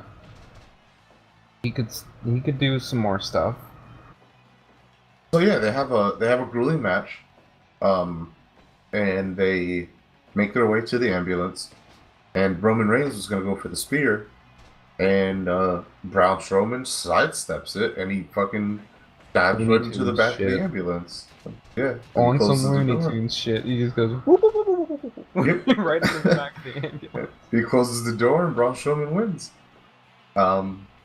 But Travis, what happened next? He tried to murder Braun Strowman. What do you mean? He put him in the back of the ambulance and backed him into a tractor trailer. Yeah, and Braun Strowman, that was also great too. Yeah. The way he crawled out and then crawled away. Now I do want to mention the match that we had going on as this was going on. That they kind of showed off to the side. I remember who it is. It's Heath Slater and Kurt Hawkins. Kurt Hawkins. Yeah, you had it. I cut you off. It ended. That's all about it. That's all I can say about it. Heath Slater won. I don't know how he won, but I was paying attention to the ambulance stuff. Heath Slater hit Kurt Hawkins with a burning hammer and then won. I guess. You just didn't get to see it. I have to rewatch it again only to ignore it and watch the ambulance scene all over again. I liked all that though. It was just the stuff that came after with the way Roman explained it the next night and the real story is. Yeah, go ahead. I know because I know you're really excited to talk about this. Man, I actually really love this match. Have we even talked? I don't think we've spoke about this match to each other. I fucking loved it. Yeah, me too. It was one of the very few times where WWE specifically recently has been able to make me forget, or at least remember what it felt like watching wrestling when I was like a kid and I was more bought in. Like I had forgotten, I kind of pseudo forgotten. It's like could Samoa Joe win? Because he's beating the shit out of Brock Lesnar right now. I was like, oh, they might swerve everybody and just have him take it tonight. Samoa Joe was insane in that match. He was on him he controlled the match the entire time. Intense. It was like a 6.5 minute match, and he controlled the match for like 5 minutes. It was insane. He dominated him. Yeah, he almost put him to sleep. Several times. They told a good story. It was this guy's finisher against that guy's finisher, and yeah, it was short, but when you go in with that kind of a story, it's not going to be a 44-minute Okada match. No, and what I like the best about it is that the story that is continuing is just it's actually getting good, even with Roman Reigns thrown in the mix. Yeah.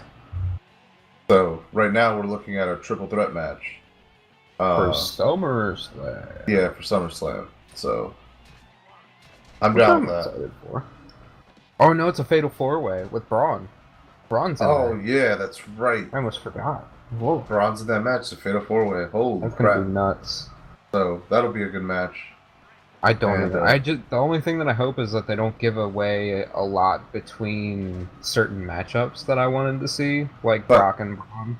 I don't think they will. I think instead we'll get a taste of what's coming, like different feuds and stuff, and I think we're gonna be happy with it. Just a taste. I just Yeah. want to taste it. Just want to taste it. A little bit. Just Well, a little. A little bit. Well, Neville. So I mean Well, that's Neville. that's right now that pretty much sums up what's going on Raw. How did we start Battleground? Now Battleground, first of all, while I'm looking at where we're at here, I was not satisfied with this pay-per-view. It was I don't think anyone was. not good. There are people that I've heard said that they like it, but I've tried to understand why, and I couldn't. I've listened to a few different podcasts, and it sounds like a lot of the people that were there were pleased by it. I don't know how you would get through that main event live, but I don't know how I got through that main event watching it. I don't think I watched half of it. yeah, it was bad. I mean, I couldn't watch half of it. Anyway, You couldn't see half of it. we'll get there. We started off good, actually. The first two Oh, matches, yeah. I was pleased with, and the first one was on the That was a pre-show. mini New Japan match. What, the tag match? Yeah, that was Yeah. a good fucking. That was really good tag match. Yeah, there was a pre-show match though. It was Todd Dillinger Oh, versus Aiden English. I always I forget know. about the pre-show. I know, but I like how Dillinger always pumps up the crowd. It's good. Yeah. I like it. He's good. He'll be good later. And then we have the Usos versus New Day for the SmackDown Tag Team Championship. They have a really good match. Holy I crap! really liked it. Yeah, if like you were saying, seek it that was, out if you haven't seen it. it was a mini New Japan match. It was great. Yeah, it's real stiff. It was. They were throwing some at it. New Day wins. They win the tag titles. And then the probably next night on Tuesday, not the next night, but on the next SmackDown, the New Day were gonna come out and celebrate, and the Usos cut them off and gave them just the most savage beatdown on the stage, and that was really good too. So that's heating up. The tag division has been doing way better recently than we can't not mention the Fashion Police. Fashion Sure. Files are the best part of SmackDown every single week, ever since it started. Those little I cannot wait for them. videos they make are insane, and I love them. You should just, if you haven't been watching SmackDown, just look up the Fashion Files in order and watch them like a little movie.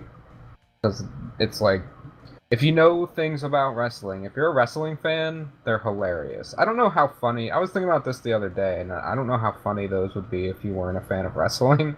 I think they'd still be pretty funny if you started from the beginning. Alright. Yeah. I mean, If- if you're not a fan of wrestling, you're probably not watching this, though. So. Because that's the other best part about the Fashion Files is that it's one storyline that's been happening and ongoing for a very long time. I want to know who trashed their office. I mean, we'll probably eventually find out. Probably Well- Sanity or some shit.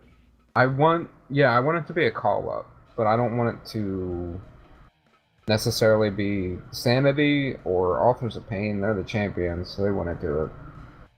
I don't know who else would do it. That's the thing. It can't be the Ascension, because they even teased that it might be the Ascension. The Ascension came in with like, "Oh, we did it," and they're like, "No, you were at that concert we gave you tickets for." These things are consistent. This is one storyline. They're referencing shit that. Oh, God. That's like the only part of WWE that has ever been like detailed and consistent. I think it has a lot to do with the minds of Fandango and Tyler Breeze. Yeah, two guys that were super underutilized. I didn't know Fandango was so funny or good. Yes. Because they're both Really good in good. the ring too. Southpaw Wrestling, man. Oh, they're making more of that apparently. I Okay. cannot wait. Good.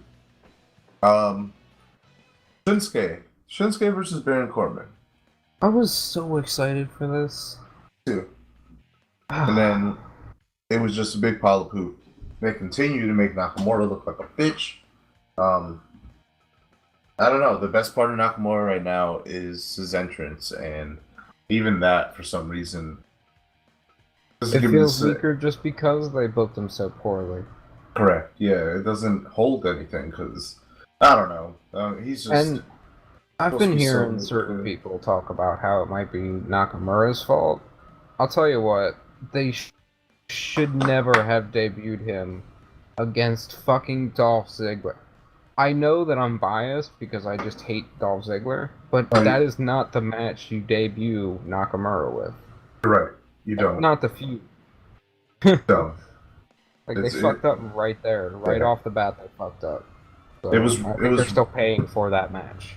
It was really bad decisions. But I mean, look who we're talking about. It's WWE. We Right. know this. Like we're not surprised. Well, Unfortunately. eventually we'll get Styles versus Nakamura, but the way, like, we're getting Cena Nakamura on a regular SmackDown, so it seems like they don't understand what they have with him. They don't.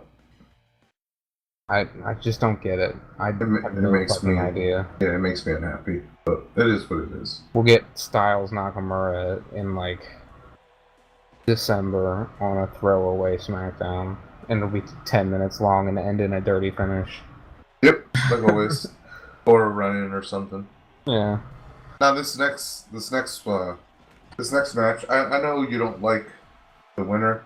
Oh, But I do want to mention that the SmackDown apology show after the Battleground show, because it was so bad, but they did correct that, and Nakamura got a clean win over Corbin. He did, and that one was actually It was a better pretty match. okay match. Yeah, yeah, that SmackDown was pretty good. Yeah. But I the just fatal wanted the yeah. fatal 5-way elimination match. Why for was this a pay-per-view match? the women's match? Yeah, but why? Number one contender match. Yeah, I it just should don't have been a title understand. match. I don't get it. You're having the number one contenders match on a fucking pay-per-view? Yeah, it was really dumb. Just Naomi, I'll be a defender of Naomi all day. I think she can cut a good promo. She doesn't cut a good promo all the time. She can cut a good promo.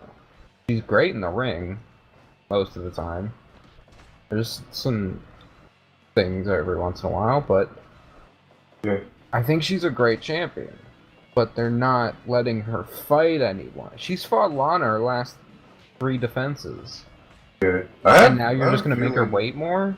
I have a feeling it has something to do with her maybe still being a little hurt. I don't know. Oh, maybe. If she is, then fine, cool. But, like, just... I don't know. Yeah, no. It seems weird. And Um, she's seeming... like, she looks weaker because of it. So Natalia won this match. No, I don't even want to talk about that. Listen, I don't think it's all that bad. We have time for Charlotte. It's not. I mean, Hey, yeah, no, SummerSlam will roll around and Naomi will stomp Natalia into the fucking mud because Natalia's useless with her dumb cats and her Instagram, and Yeah, I but just hate maybe- every time she opens her mouth. Maybe they could use this one little feud they're gonna have till SummerSlam to correct a lot of that and turn Natalia into something that we can tolerate. I don't know if that's a thing, though. I don't know. I think they I've can heard I her think they speak can out do of that. character, and I just don't like her, because that's who she is. Like, she is her character. Yeah. Well, yeah, that happened. Also, she So- does her hair up in the little cat ears, and it looks stupid, and I hate it. Maybe she's just doing a really good job at being a heel, but it's more X-Pac heat than anything else, for me at least. More just, I never want to see Natalia. Also, I've never been a fan of the Hearts. Come at me. Yeah, Natalia counters one of Charlotte's beautiful moonsaults and gets the win. Gets the pin and the win. She is the number one contender, and that's happening right now. And we had another match that I was really disappointed in that could have been so much better. And actually should have been the match we should be talking about so positively.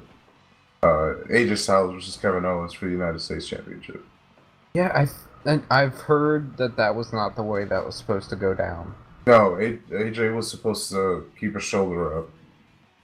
And I think what happened was his right shoulder was up, but the referee wasn't in position to see it, so he counted the 3, and then Owens won. Which the plan was for Owens to win the whole time, but the finish was the finish was it was. Oh man, I read up on this. I say that just because the SmackDown after was the triple threat, and AJ ended up winning it back anyway. They were supposed to do that anyway for Chris Jericho to come back. They were gonna have that triple threat match was already planned out and all that stuff. Right. The decision for AJ to win was made. I mean, for AJ to lose was made right before it started. Apparently, like AJ wasn't happy about it. Well, yeah, I wouldn't be. It is what it is. If I was AJ Styles. So they had a boring match, and that happened at the end. It feels like they're holding back. Yeah. The triple threat match with Jericho though was really good. This other match, John Cena versus Rusev in a fucking flag match. Is there anything even really to say about this? It was there is. It was. At this point, I'm really sick of America, and I'm American. Well, it was also one of the most traumatic matches I've ever seen in my life. Like, yeah, it's like the inverse of the slow climbing of the ladder. Yeah, it was terrible. I'm gonna trudge slowly towards this stand. Like they're fucking walking through quicksand. And at one point, Rusev picks up the flag stand for America and hits Cena with it. Chuck that thing across the stage. Yep, and he puts it back. But he puts it right back there nice and neat because the finish has to happen, you know? Really it's fucking stupid. And also Cena won for something. Like, why would... Come on, Cena. Because he's Cena, and he always wins. So yeah, that's why he's gonna win. He's gonna beat Nakamura next week, and Nakamura's gonna be dead. Then we had Sami Zayn versus Mike Kanellis. We have Maria and Mike Kanellis coming onto SmackDown from, I think, Impact, yeah, TNA. This was alright. Yeah, they're not doing much now. They have a love gimmick, and apparently they dance during commercials instead of just standing in the ring. Like, they slow dance, and it's real funny. So, I mean, they have potential to be good. Yeah, maybe they can do something good with that. But, I mean, just for now, they just kind of debuted, and they really haven't gone far with their gimmick just yet. Sami Zayn won, though. Yeah, Sami Zayn won that match, which is good. Did he do it with a Blue Thunder Bomb? Let's see. I think he did it with the kick. No, it was kick. Yeah, it was the kick. Jinder Mahal versus Randy Orton. Yes, Jinder Mahal is champion. We don't know why either. For the WWE Championship. In a Punjabi prison match. The fucking Punjabi prison match. It was bad. I don't understand how anyone thought that this was gonna be a good idea. Yeah. So for those who don't know what a Punjabi prison match is, it's basically a cage, a small cage around the ring inside of a bigger cage. Air quotes. Sounds like it'd be hard to see into it, right? To the ring? Guess what? It is. with quote spikes at the top. Well, they're not really spikes. Steel reinforced bamboo. Steel reinforced bamboo. That's the thing, guys. Steel reinforced. As if it even fucking mattered or anybody cared. And also the rules to this match. Weird. Like, when a match has too many rules, What didn't matter? By the end of the match, Great Khali makes his re-debut. Chokes Randy Orton out. He's not like full time or anything. Well, no, that was a one-time appearance. It most likely was, which is really dumb. But it's either way, good though. I mean, I wish they wouldn't have done it at all. But hey, the India mark. The Great Khali is actually super over in India, so it does make sense. But yeah, he came out, choked Randy Orton. While Jinder climbed the cage and escaped the second cage to keep his title. The Singh brothers as Jinder was walking up the ramp, the Great Khali kept grabbing his title, and even Jinder was like, "Yo, dude, what are you doing?" I was like, "This is a fucking mess." kept grabbing his title, putting it in the air. He Yeah. kept hitting I was fucking like, dude, Jinder it's real not hard. yours. It was weird. Fucking weird. Well, that was And that Battlegrounds. was Battlegrounds and also the state of SmackDown. Yeah. Kind of weaker than Raw at this point, which is kind of surprising. Good. So, now that we got that out of the way, let's give a few minutes, Travis, and Yeah. We'll talk And, about like, New Japan for a little yeah. bit. Tell us about New Japan. Tell us about the G1 special. Well, the G1 Climax is going on right now, but I want to mention the G1 USA tournament, which is easy. It's an easier watch, so if you want to go back and watch some New Japan things, you can go back and watch that, and it's Jim Ross and somebody else on commentary. Doesn't matter because they're not Jim Ross. Jim Ross is there. It's just an easier watch. It's a lot of hours, but there are a lot of good matches. Maybe Like- not the same quality of the G1 Climax, but they're good. I saw 2 matches. I don't remember who was in the first. Can you speak Like, to their quality? Right. I don't remember who they were fighting. Like who was fighting, but I remember it was a very good match. And it went about like 22 minutes. That's usually what happens. They're really good matches. And the reason I can't remember who was wrestling is because I can't remember their names. They're Right. I've turned into a mark for New Japan, so I'm like Meltzer of the Android's Dungeon. No. Yes, It's you really are. good. It's good stuff over there in New Japan. But the match I did see and do remember who was in it was Kenny Omega versus Ishii? Tomohiro Ishii. Tomohiro Ishii. There you go. Yes. That Great was match. dope. Kenny Omega is the best wrestler in the world right now. Fact. I would only argue that because I know about other New Japan guys that I like more, but I don't know if... And the thing about New Japan is that they all seem like they're on the same level almost. Like Michael Elgin in the... I'll spoil a little bit of the G1 Climax, but in a recent... I don't even know what to call them.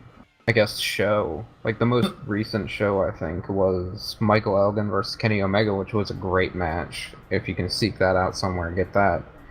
But Michael Elgin beat Kenny Omega with a burning hammer. And I was like, whoa. Oh, really? Michael Elgin, of all people. I mean, Michael Elgin's getting a little bit of a push. He might even actually... I wouldn't be surprised if he won the G1 Climax, but... I don't know. It's interesting, though. It was also a very good match, though. I'm sorry I spoiled the end, but... No, it's cool. I'm going to watch it. I think that'll make people watch that match and go, oh, wait, when's the burning hammer going to happen? That's the only reason why I mentioned it. Either way, I mean, it's a Kenny Omega match, and I recommend anyone watch Kenny Omega match.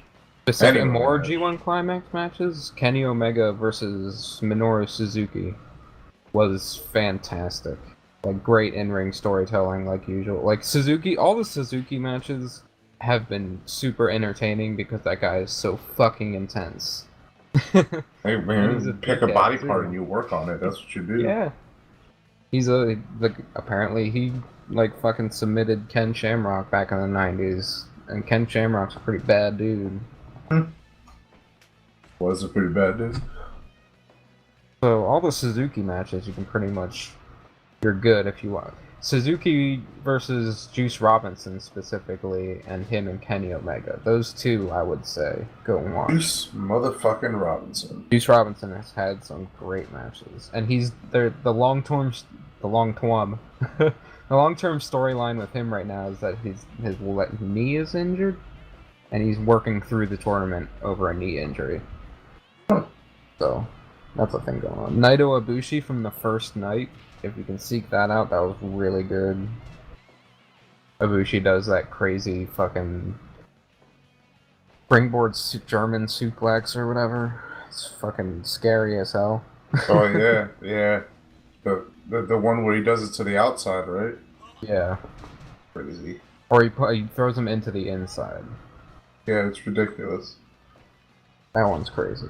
There's a lot of good ones, but you can probably, if I'm gonna shill for New Japan, and if you see a couple of New Japan matches, go to New Japan World, sign up for their streaming service because it's not bad. It could use some improvements. There's some weird stuff with it. It does translate the page. Don't worry about it. Don't worry about like having to read kanji or anything. But just go there and it's $8.99. It's 1,000 yen. It's really easy actually to go and do that. And I think that people, if you really love wrestling, New Japan makes me feel like earlier when I was talking about Samoa Joe versus Brock Lesnar. Every match feels like that match, where I'm on the edge of my seat and I don't know who is gonna win. Yeah. It feels like anyone could win at any time. I feel that way even when I rewatch matches. They're just and we want to talk about the comedy thing. Apparently, this is like a debate or like a semi-debate on the internet. What comedy thing?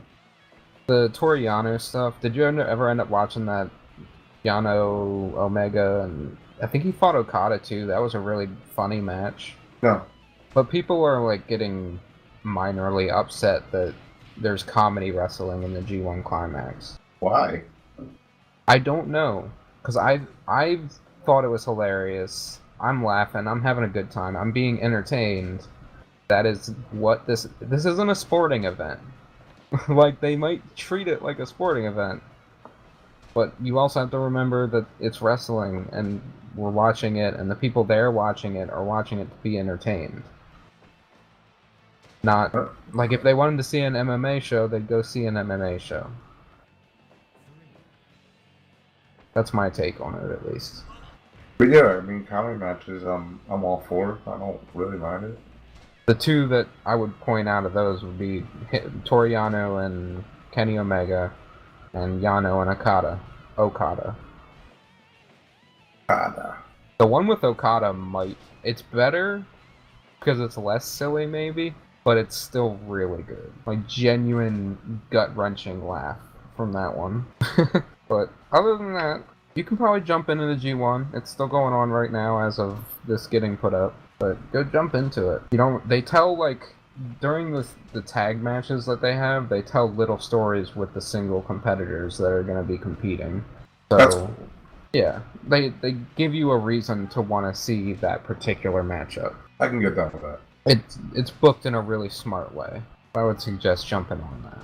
I just pictured myself literally jumping on it. Go subscribe to New Japan World. Let's go put WWE out of business. No, that's not what it is. They're never going to go out of business. I want more people to see good wrestling instead of just being okay with the schlock that WWE tends to put out sometimes. I think I need to watch some good wrestling. Yeah. It's very good. But I think we got to wrap this up. I think we're good. I think that was all pretty good. Don't get cooked. Stay off. Oh wait, wait.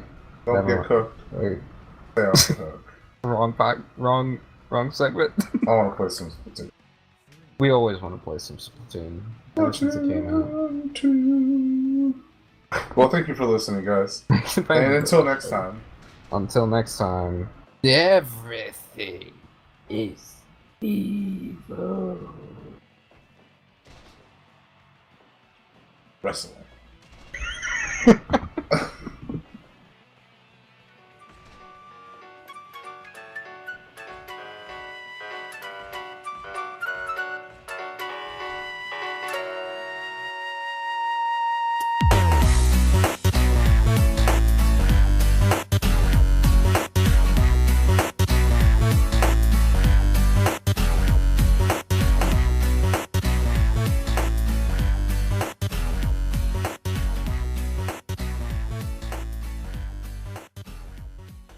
Welcome back to A Month in the Dungeon. I'm here with Christian. Hello. We're going to talk about Splatoon. Oh. But first I'm going to explain a little bit about what this might actually be. Or Splatoon 2. Did I say platoon? I said platoon. Splatoon. Platoon. Easy mistake, alright? It is. We're not Dan, we're going to restart though, because fuck that. Very professional. This is gonna be. I don't want. I'm hesitant to call it Game of the Month segment because the other androids that we work with, they haven't fully endorsed that yet. Technically, they haven't renounced it. But we can say that it is our game of the month. Oh yeah, I can totally say that. 100%.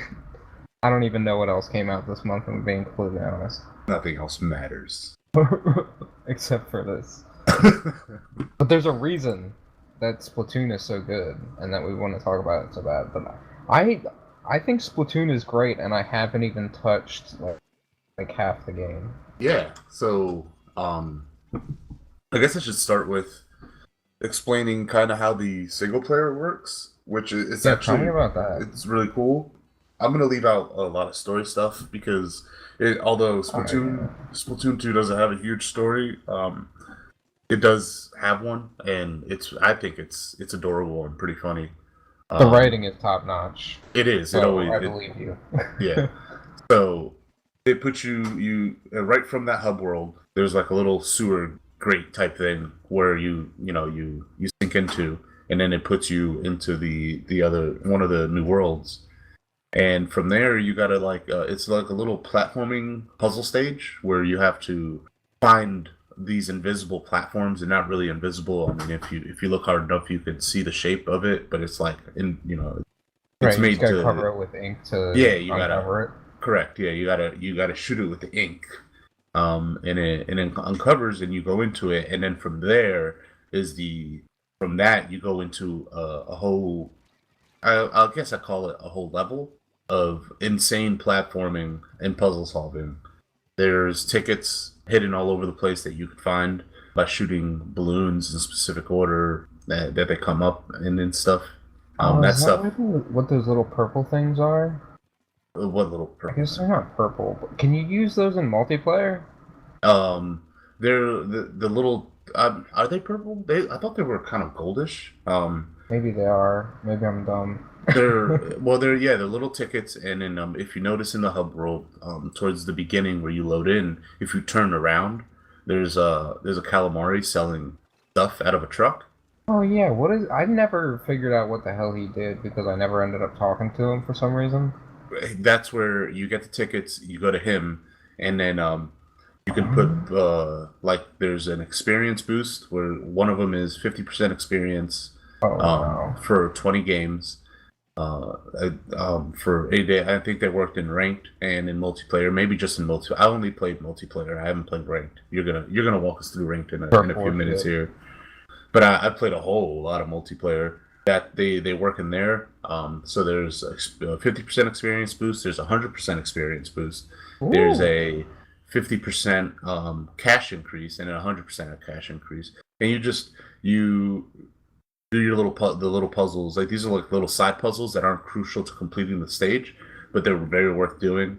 The only thing I have to say about that before I move on is I don't like how the game, once you complete the puzzle, it doesn't go away, and I have a hard time. There's a lot of balloons on each stage. I have a hard time remembering which ones I did and which ones I didn't. Some of them are very difficult. So when you redo it, you get like 5. Man, what do I call them? We'll call them little orange balls, like little calamari balls. Yeah, like they're little fish eggs that you collect. Oh, okay. I remember hearing something about eggs. They might actually be eggs. Yeah, they're like little fish eggs that you get, and those are a special currency you can use to do different stuff with. I've really gone deep into what you can do with that stuff because I don't really have many of them. They're very hard to collect. I had no idea about any of this right now. I made it to level 21 without any of those experience boosts or anything. Well, it's because I'm kind of upset. And that's because this game is very addicting, and especially when you start playing multiplayer, and I would assume ranked. It just it's like crack. You can't just smoke one. You gotta hit it a few times. Turf War, especially because of the pace of which it just throws you into matches. Correct. Each match is what, like 3 minutes or something? Yeah, it's like 3 minutes. I think it might actually be 3. You're right, because 2 seems too short. Yeah, I think, and maybe it's either one of those. They're very quick. And what keeps me going is winning. Like, Like I'll They don't lose feel like too quick either, though. Too with that short period of time, I don't want to give it off like, oh, just yeah. quick super matches, or like whatever. No, but, they're intense. They're yeah.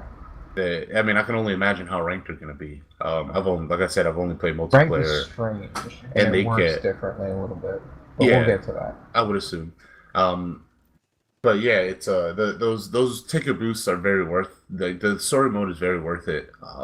Just to do it to get those tickets because those boosts, especially the cash one, like the experience was like, yeah, that's cool, but the cash. Last night, speaking of which, I was doing some multiplayer matches, and I'm like, I'd really like to shuffle the stats on my gear and make them to what I want. So I went to the sea urchin to clear some gear because when last weekend when my friend Alex was here and we were playing Splatoon together, he had this idea. It's like, yo, we're playing Splatoon all day. We may as well buy everything in the shops and level everything up. So we did. That's kind of the idea I had, where I was like, I'm only gonna buy the 4 slotted stuff. No, I bought everything. I bought one slotted, 2 slotted, whatever it was. I cleared the store, which in hindsight was a bad idea. Which brings you back to the sea urchin. You can go there to him. You can order gear. The way that works is you can inspect people, or there's a Switch companion app that you can use. Which you can order special stuff one a day. Phone foul.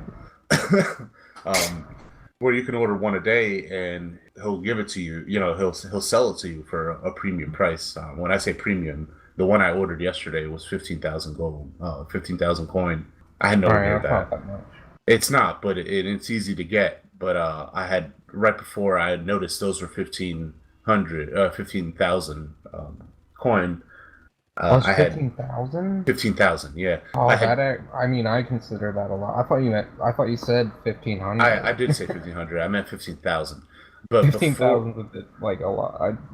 Right. Quite a bit. Before that, I had just bought 2 pieces of gear, some aviator glasses to make my Inkling look super fresh, and a leather jacket to go along with those aviator jackets, which make me look even more fresh. Do you take a screenshot when you look particularly fresh? Because I do. I take a screenshot all the time because the game is just so beautiful. It is fucking gorgeous. That Switch, huh? How's that? I don't understand how Nintendo did it. I don't know what kind of witchcraft and sorcery they're doing to get this tablet to do this, but tip my hat. Thank you, and give me more. So Nintendo's back, baby. Back to Splatoon.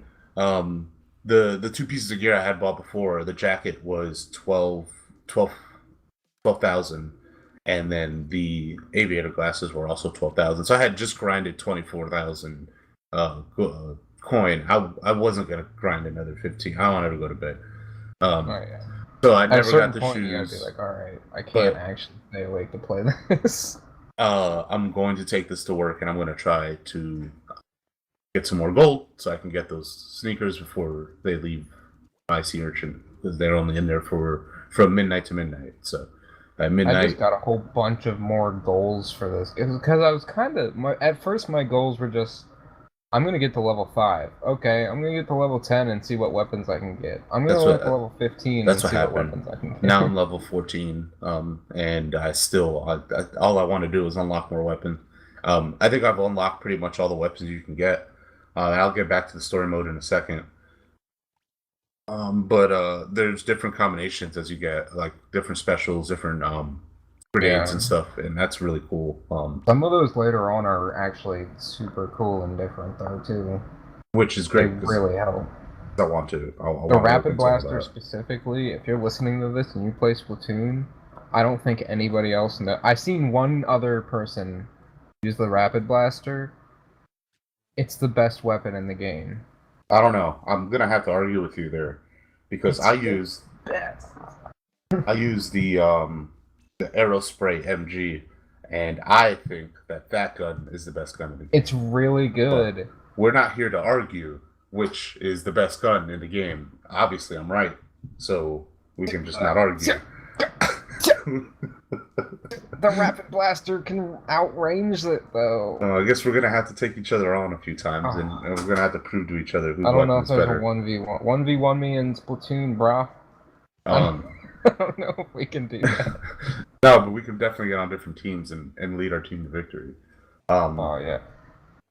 What Blasters. what I was getting at with the sea urchin is with the gear, I level up all this gear, and you can go to him and you can empty the slots, and what happens there is that he will take the extra ones, not the main one that comes with the gear, but he'll take the extra ones off, and then they go into like a pool where you can start putting those into gear that you emptied. So you can get 3-slot gear, empty it, and then take other stats and kind of make your own gear. And you can make yourself super, super OP in this game. Changer. Yeah, it's because I got a lot of OP fucking, like, I bought all the 4-stat things, and I've just been unlocking stat stuff. So you'll only get 3. Like the very main one, the big one on the gear, stays with, I think either that stays with the item, or it gets repicked.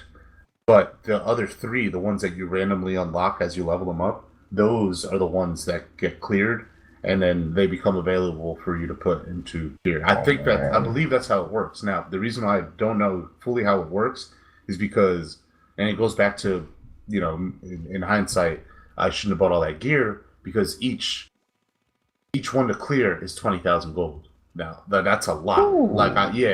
That's a lot of gold. That's a lot of grinding. And I have no problem playing the game to get it, but I was trying to look fresh last night. I wasn't trying to make myself OP. So I'd rather look fresh. Right, yeah. I kind of fucked myself over too, because I spent all my money buying that like 4-slotted gear, and all that's pretty, like, a lot of that's like 10,000. 11,000, 8,000, and that adds up. So now I'm at like 20,000 right now. That's all I have. So yeah, you can go in there and you can do that, but you'll only be able to take things off of something. I believe it costs even more to put them into a different piece of gear. But I'll look into that. Maybe I'll make a video to put it up on YouTube, kind of explaining it, because it does. As I'm explaining it, it sounds a little confusing. And, well, it is. So I got the gist of it, though. Right. So back to the single player stuff, just to tighten this up, put a bow on it. You find the invisible portals, you ink them up, you go into them, and then from there you have to save a little fish at the end. So you platform yourself through the level, you solve the little puzzles, and then you save the fish, and then you go back to that main world, and there's depending on, you know, as the levels grow, you know, world 1, 2, 3, they're little puzzle pieces. The amount of fish you have to save per one increases, so there's more portals the later the worlds go on. And at the end of the world 1, when I completed, I believe that one was 4 different mini stages, and then the boss appears in the middle. Shit. Yeah, you go into there. I remember there being bosses in the first one that were pretty cool, but I never played the single player of the first one. Right, the first boss on the first level, which I'll spoil this one, is a big toaster, and you have to fight the toast. And it sounds really dumb, but the boss fight, amazing, actually. The boss fight took me 2 tries to do, because I underestimated. When I got to the 3rd phase, I didn't expect the boss to do what it did. Phases? And it wrecked me. Yeah, there's 3 phases. They put more work into this boss than Destiny puts into their bosses. Yeah, it's the first boss got me hooked, and I recommend to you, Travis, to try the story mode. I'm going to now. The first boss has me hooked to the single player, and I want to finish it. The second boss is really fun too, and that guy uses a paint roller, and it is not fair. He is an asshole. I started it, and they put me with a weapon, and I think I went, oh no, I want to pick my weapon. Yeah, well, you get to. Eventually, they do start you off with a weapon, and eventually you unlock different weapons depending on what stages you're going into. And then from there, you're able to switch out of the ones they provided you. Now, it Yes. is the reason the single player is worth playing is not only do you get tickets in there, which tickets are extremely valuable, but you at the end of it, from what I understand, you get a set of gold dualies, and the only way to get them Oh, that's pretty is cool. through finishing. Right, is through finishing it, and I believe you have to like 100% it. Each stage has like special collectibles you got to get, and I don't mean like Banjo Kazooie type collectible where you spend the whole game collecting them. Each stage has like one, maybe two of a It's not special egregious. collectible, right? That you got to find, Like, and fucking, you gotta find another pigeon and shoot it that's with a sniper rifle. Jesus.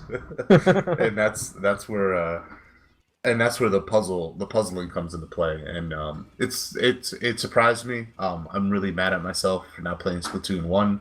I feel like I missed out on a very, very good game. It wasn't your fault, though, that's the thing. It wasn't, but I mean, I had no excuse. I had a Wii U. I should have just bought it. I just didn't like playing it. It was clunky. It was, like everyone says, it was just I a enjoyed toy I didn't want to play multiplayer. with. I So, enjoyed playing Turf War every once in a while, but then I did fall off. Like, I didn't stick with it too long, but it was because it was on the Wii U, if I'm being honest with myself. it is, and that's why I didn't play, just because it was on the Wii U. I only played a handful of games on the Wii U, and I can count them. Mario Kart, Wind Waker. I played the shit out of Wind Waker, and that's just because Wind Waker is a very good game. Well, it's pretty Um, good. yeah. Pretty good choice. Mario. I said Mario Kart, didn't I? Mario Kart. Yeah. And that's it. Those two games, guys. Mario I Kart. played more on my Switch. Wind Waker. I might have played more on my Wii U, actually. Yeah. Still I at mean, this point than my Switch, but it was very short burst. But we're not turn this into like Wii U Memorial Cast. But no, nobody wants that. Nobody wants that. you We're played gonna. a little bit of Salmon Run, right? I did. But before I get into Salmon Run, I want to learn about ranked mode real quick. Tell me how ranked mode differs Alright. from multiplayer mode. What is your perception of ranked mode? First, I'm curious. Well, I know that it's a little different than multiplayer, mainly because the game type is Rainmaker. I don't know what the fuck that means yet. Yeah. Obviously. Like, I had the impression going into, like, when I was playing the regular battle shit, the Turf War stuff, I was like, oh, that ranked, you gotta unlock it you gotta get to a certain level to unlock it. I think it's 10 to Yes, it's unlock 10 ranked. confirmed. But I was like, oh, I'll go into ranked and I'll play some more Turf War. No, apparently not. And it's actually really cool what they did, and I didn't like it at first. There's 3 different game modes. There's Flat Zone, Rainmaker, which is my favorite just because it's called fucking Rainmaker. Rainmaker! Come on, Rainmaker, let's go, Rainmaker! My best Gato impression. But also, the third one is Tower Control.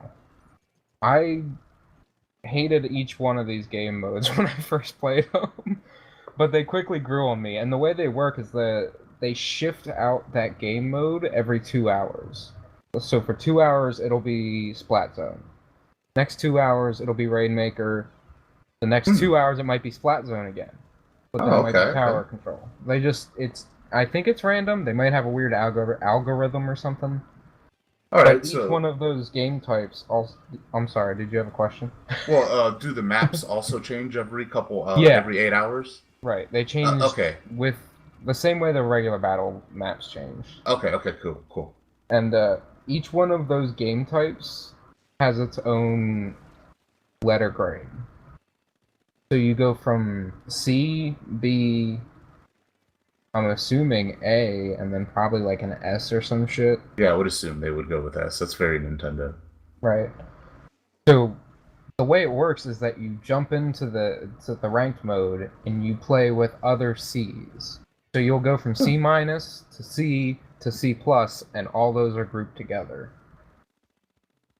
And then once you bump into B minus, you no longer play with those people.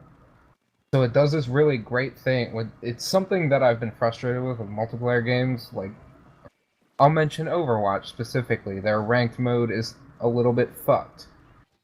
But with this, you're not getting the, like, I don't want to say least experienced people anymore, but when you've graduated to that B minus level, you know you're going to get people who worked and know how those game modes worked. So you're going to be on a level playing field.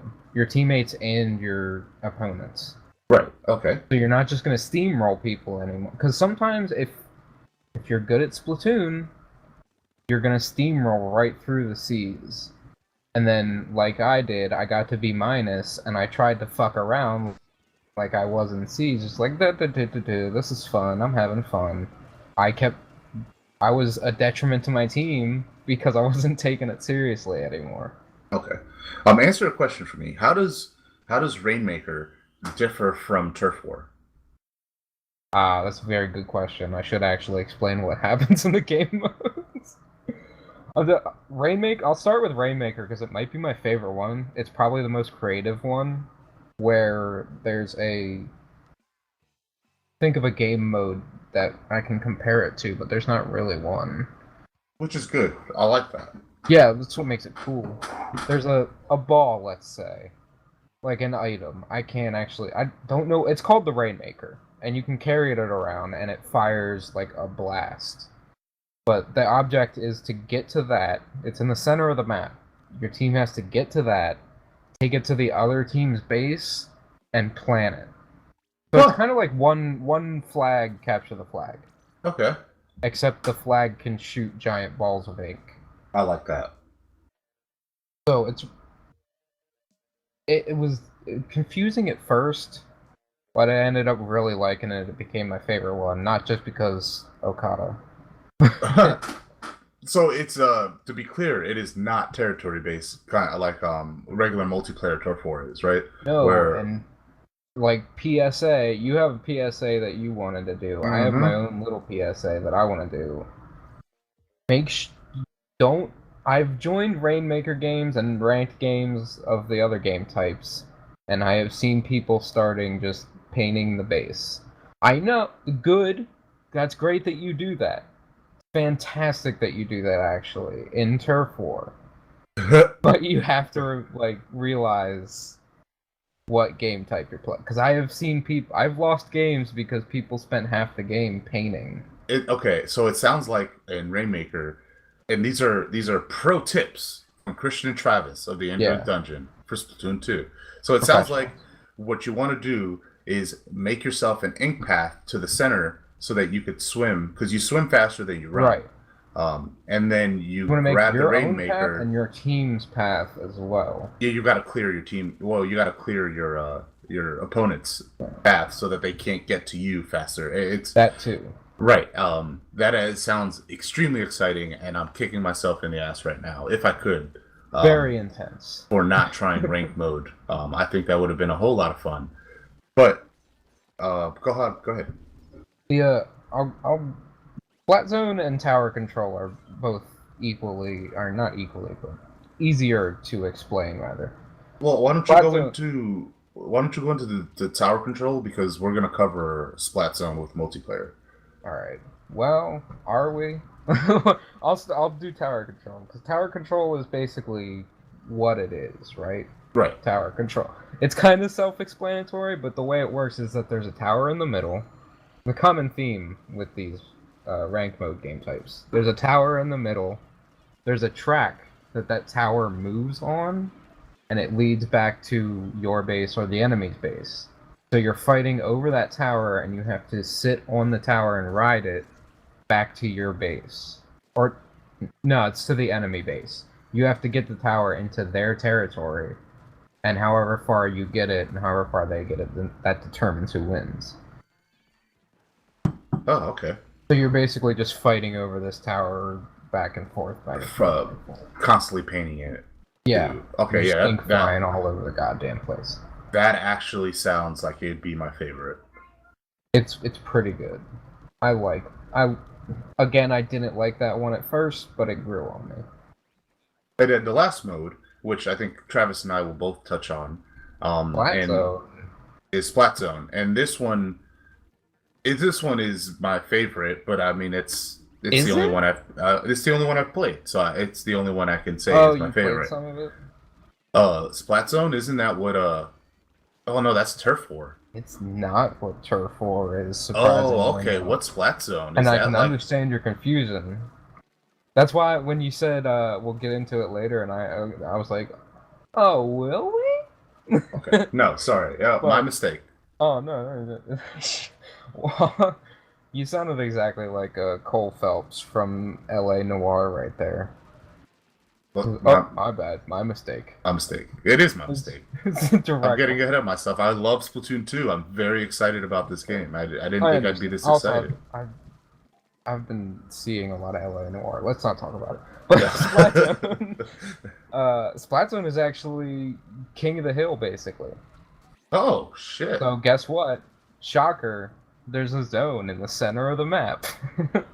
And you fight over that zone in the center of the map. It's maybe the most straightforward one. Is that one kill-based? It's not based on kills, just however long you have that zone controlled. It does work a little bit like Turf War, but the point is to not paint the entire map, it's to paint that one area in the middle and control it. Okay, that sounds like fun. Holy shit. It's pretty good. There's some pretty sneaky stuff you can do on certain maps that's kind of like the meta right now. You'll notice it. But a big PSA about this game, it is fun. There is no other way to explain this game but fun. I'm sure ranked can get a little stressful, especially if you care. Especially if you care about keeping your rank pretty high. I should actually explain how that works a little bit too, because it's actually also cool. But it's a bar basically, and there's a yellow line at not halfway, but a little bit earlier than halfway. You're like 25, 30, 35% through. Okay.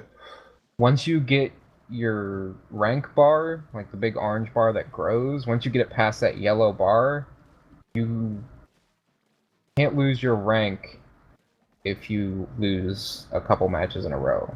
If you lose some matches, it'll start to like crack, and it'll crack the whole way down till the end of the bar, but if you get to the end of the bar and it cracks, then it resets you back to that yellow bar. If that makes sense. That does make sense. Okay. But I thought that was neat, but it can still get really frustrating when you get all the way past that yellow bar and you're about to get out of C+. And if this seems really specific, there's a reason. You're about to get out of C+, and it took you forever, and then you lose that one game and it knocks you back down to that yellow bar. It's fucking devastating. It's there. Oh man, that's gonna be tough. But at the same time, it's not too punishing. Like, yeah, I got upset about it, but it wasn't unreasonable. Right. And you can lose quite a few. I don't know exactly how many it is, but you can lose quite a few games before you actually like get that rank. Not rank down, but that dip. Now, before, I don't want to cut you off. Does that pretty much sum up the rank? Yeah, pretty much. I think League works the same way, but I haven't played any of that, so. Let's go. Before we move on to Salmon Run, which is what we're going to touch on next, let's move into this next segment, which I just made up in my mind, called Things We Know About That We Don't Really Know About, of Splatoon 2. And the thing I'm talking about is... like half the game in my instance. Right. On your character page, depending on what weapon you use, there's a little bar at the bottom with a flag, a number, and the word either. I don't know what the first one is. The second one is dry. The second one is the first one's dry. The second one's raw, and the third one's fresh. I haven't gotten the rapid blaster. I am fresh with my spray shot, with my arrow spray MG. Now I don't know what that means, and I know it's based off how many games you win versus how many games you lose. Anytime you win a match, you gain a point. Anytime you lose a match, I think you can lose anywhere between half a point to 1.5 points, and I think that's performance based, but I'm not entirely sure. Along with that, so there's that, and I don't know what that's for. Yeah, but I know one thing. I was hoping you were going to tell me what it was for. I haven't really figured out what it's for. It might just be. It just might be to show. Cool stat. Yeah, a cool stat to show other people how efficient you are with the weapon you're using, which doesn't really help a lot of people when you're in the matching screen because you can't really change your. It doesn't show them. Yeah, not only that, but it doesn't. You can't change your loadout in that screen, which is really crappy. Yeah, If there's one knock I can have against this game, it's that they really need to let you change during a match. Oh no, it's not perfect by any means, and Or I have at a least feeling before the game starts. they'll patch that. I think that's going to be a huge complaint. But then That was again, a thing in the first one though too, and they never ended up patching it. But I do hope they take care of it. well, maybe this game will get way more popular than Splatoon 1, and they'll look into it. But then again, it is Nintendo we're talking about here, and they're very set in their ways, so maybe they won't change it, and it's not a big deal. I believe it doesn't detract from the game enough. It's still fucking pretty great. I believe the longer you stay matching in that screen without backing out, the more experience you'll earn per game, the more cash you'll earn per game. Because I definitely do see an increase in the like last night I played 6 games in a row, and by the time the 6th game came around, the amount of cash and experience I was getting seemed to be a great deal more than the beginning of that chain. But that's not fact, guys. That is a pure assumption. Yes, sure, we have the internets nowadays, and we can go out and find this information. But guess what, viewers, you guys can do that too. Well, here's the thing: the game's still fresh. It is. It's super fresh. So maybe nobody knows. But my point for saying that was that I like to play games and figure things out on my own. I very rarely like to look things up. Now I did try to look up information on this fresh meter on your guns. I didn't find much information on it, so that's why I can't really explain much more. And then the other thing is, I don't know where to find this in the game, and I only see this in the app. And it's at the bottom of your page, or your Splatoon page. It's lifetime inkage. Oh yeah. And it tells you how much ink you have sprayed in the game since you started playing it. And I think compare it to a landmark or something. It does. Real world landmark. Yeah, mine is right now. Mine's 102,975 p for pints of I wanted to say blood for some reason, but of ink. Playing a different game. Of ink I've sprayed, and I'm assuming only multiplayer. My next milestone is 121,000, so I'm pretty close. I'll probably get that tonight. Right now, the Great Pyramid of Giza. I don't know what the fuck that means. I'm trying to check mine right now. Yeah, we'll see what yours is now. And then we can end this segment of things we know about that we don't really know about. Actually, I might be using this segment a lot because I like the way it sounds. Oh, I got new wallpapers. I did too. You can also pick your color, and I picked purple because in the game I love the way the purple looks on the stages. I think it's the best color. Yeah, you can pick a color. I picked purple. Oh man, I didn't know that. I like the swapping of colors, but I also like that. Both shades of green I really like.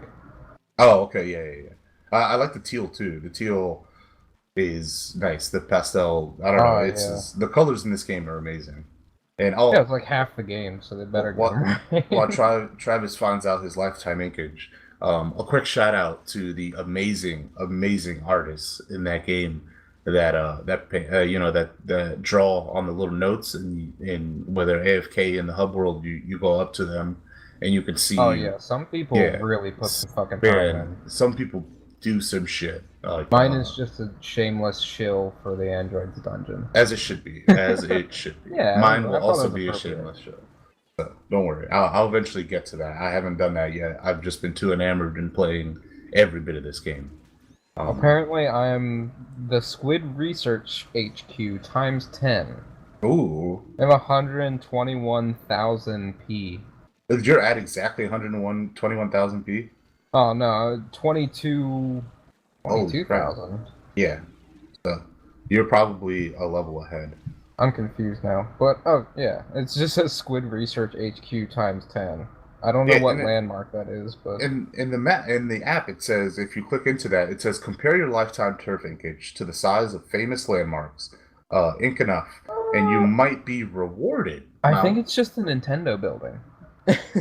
It's like, what will I be rewarded? So I'm gonna just keep doing that and leveling that up. Oh, I'm gonna keep ink until I figure out what that's all about. So there's that. All right, so let's We're move at on. like a half an hour though, so if we wanna, I don't know if there's anything else we wanna wrap up with Salmon Run. Well, we should probably cover Turf War a little bit. So let's Yeah. cover that real quick before we move to Salmon That's Run. the regular battle mode. It's It is. Like I said, that one is my favorite. It's you paint the stage. Whoever has the most paint by the end of the 2 or 3 minutes cover wins. the map.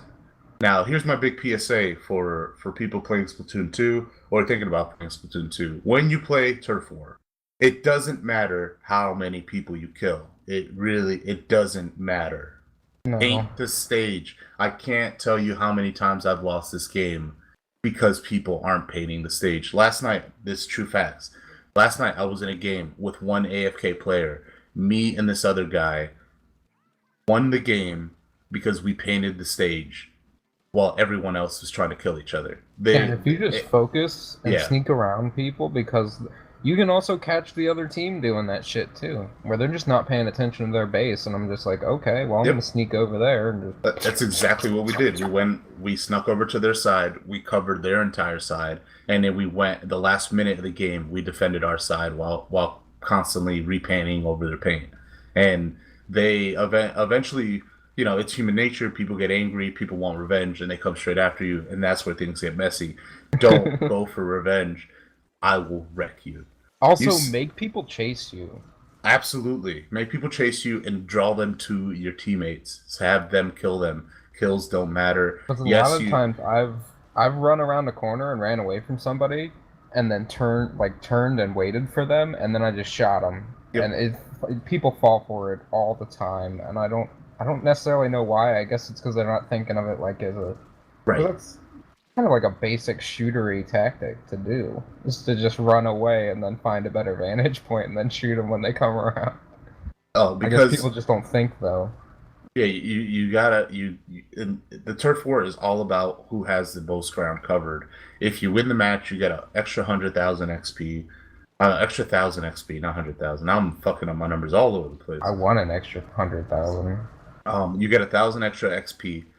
Yes, killing people does grant you a little bit more XP, a little bit more cash, and is probably a lot more fun than painting.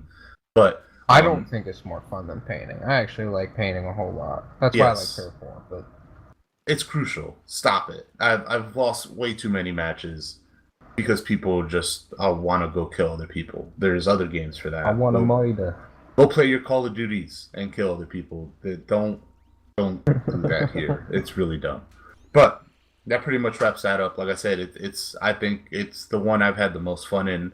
Like I said, I haven't played any ranked. I haven't even unlocked the other one. I don't even know what it's called. Yeah, the league shit. The you league gotta shit, have yeah. Your own team and everything. And I it's like figured- me and you would play, but also we would need, I guess, for 2 other people? 2 other people, yeah. So I probably won't get much of that. I don't know. Maybe I'll get so deep into this game, eventually find myself a team or a league or whatever they call it. Oh, you gotta find 2 people. And we go there and we wreck stuff, which is kind of what I want.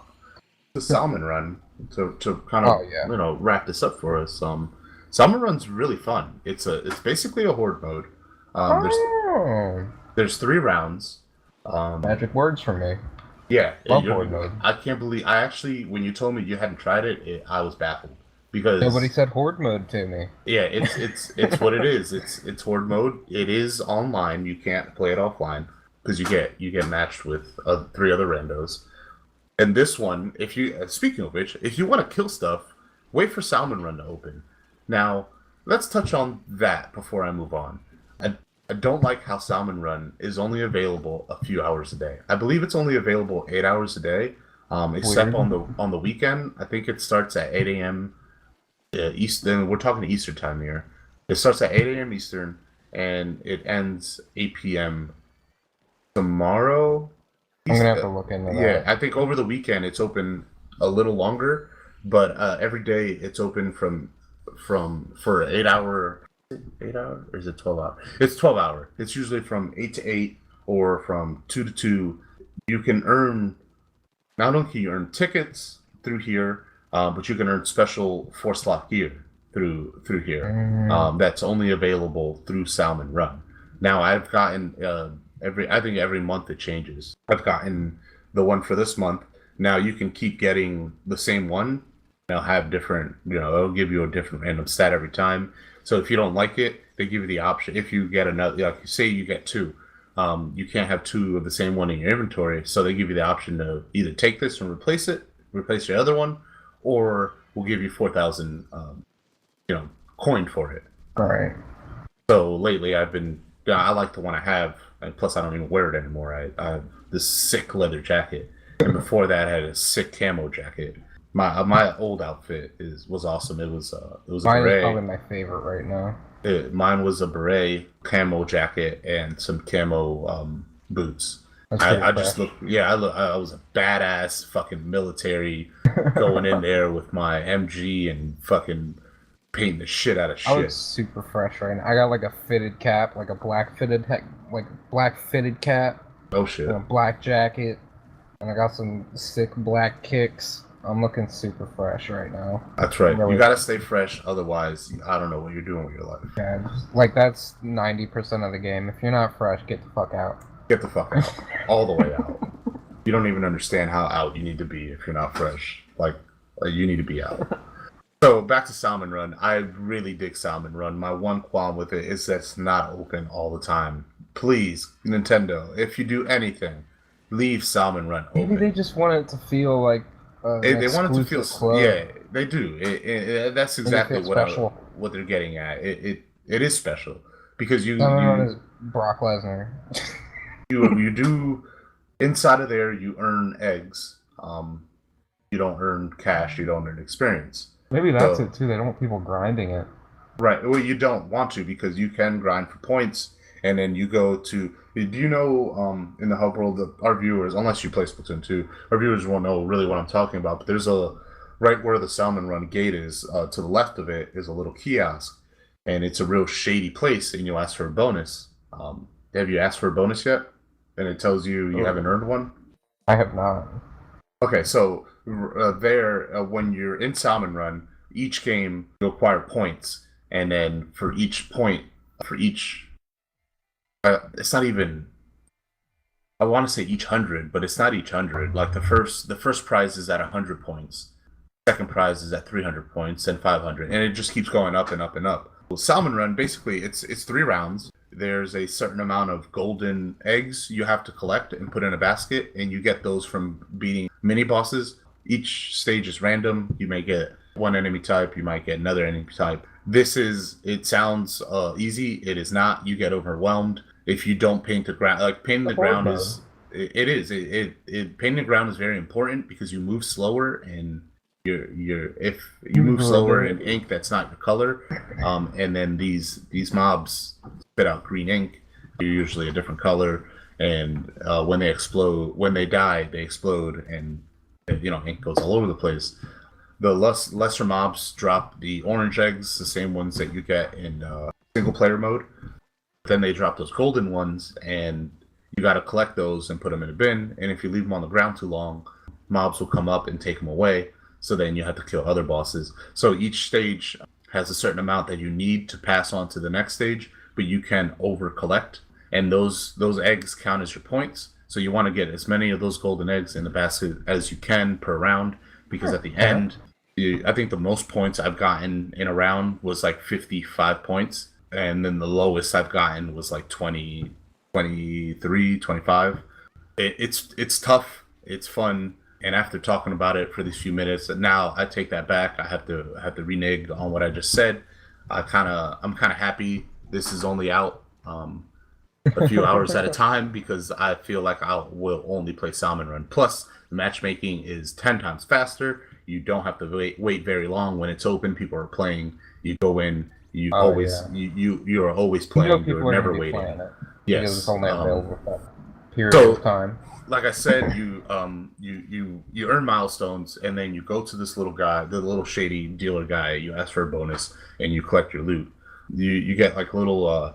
You ever been to grocery? I mean, of course, people have been to grocery stores, unless you don't go out. And if you don't, I respect your decision. The world is terrible. Humans are terrible. But you go to grocery stores, Walmarts, whatever. There's those little quarter machines that you crank, and they give you a little ball with something in them. Oh yeah, gumball basically. Not the gumball, but the little plastic ones that have sometimes they have rings or little gooey things in them.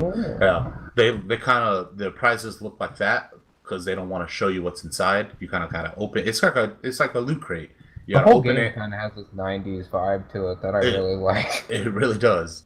First time I got a ticket, a shirt, and then I think it was 8,000 coin. So the prizes in those shells are random, I think, and it's very worth. Those tickets, I can't express how much it's worth to get those tickets, because I'm kind of upset because I didn't get any.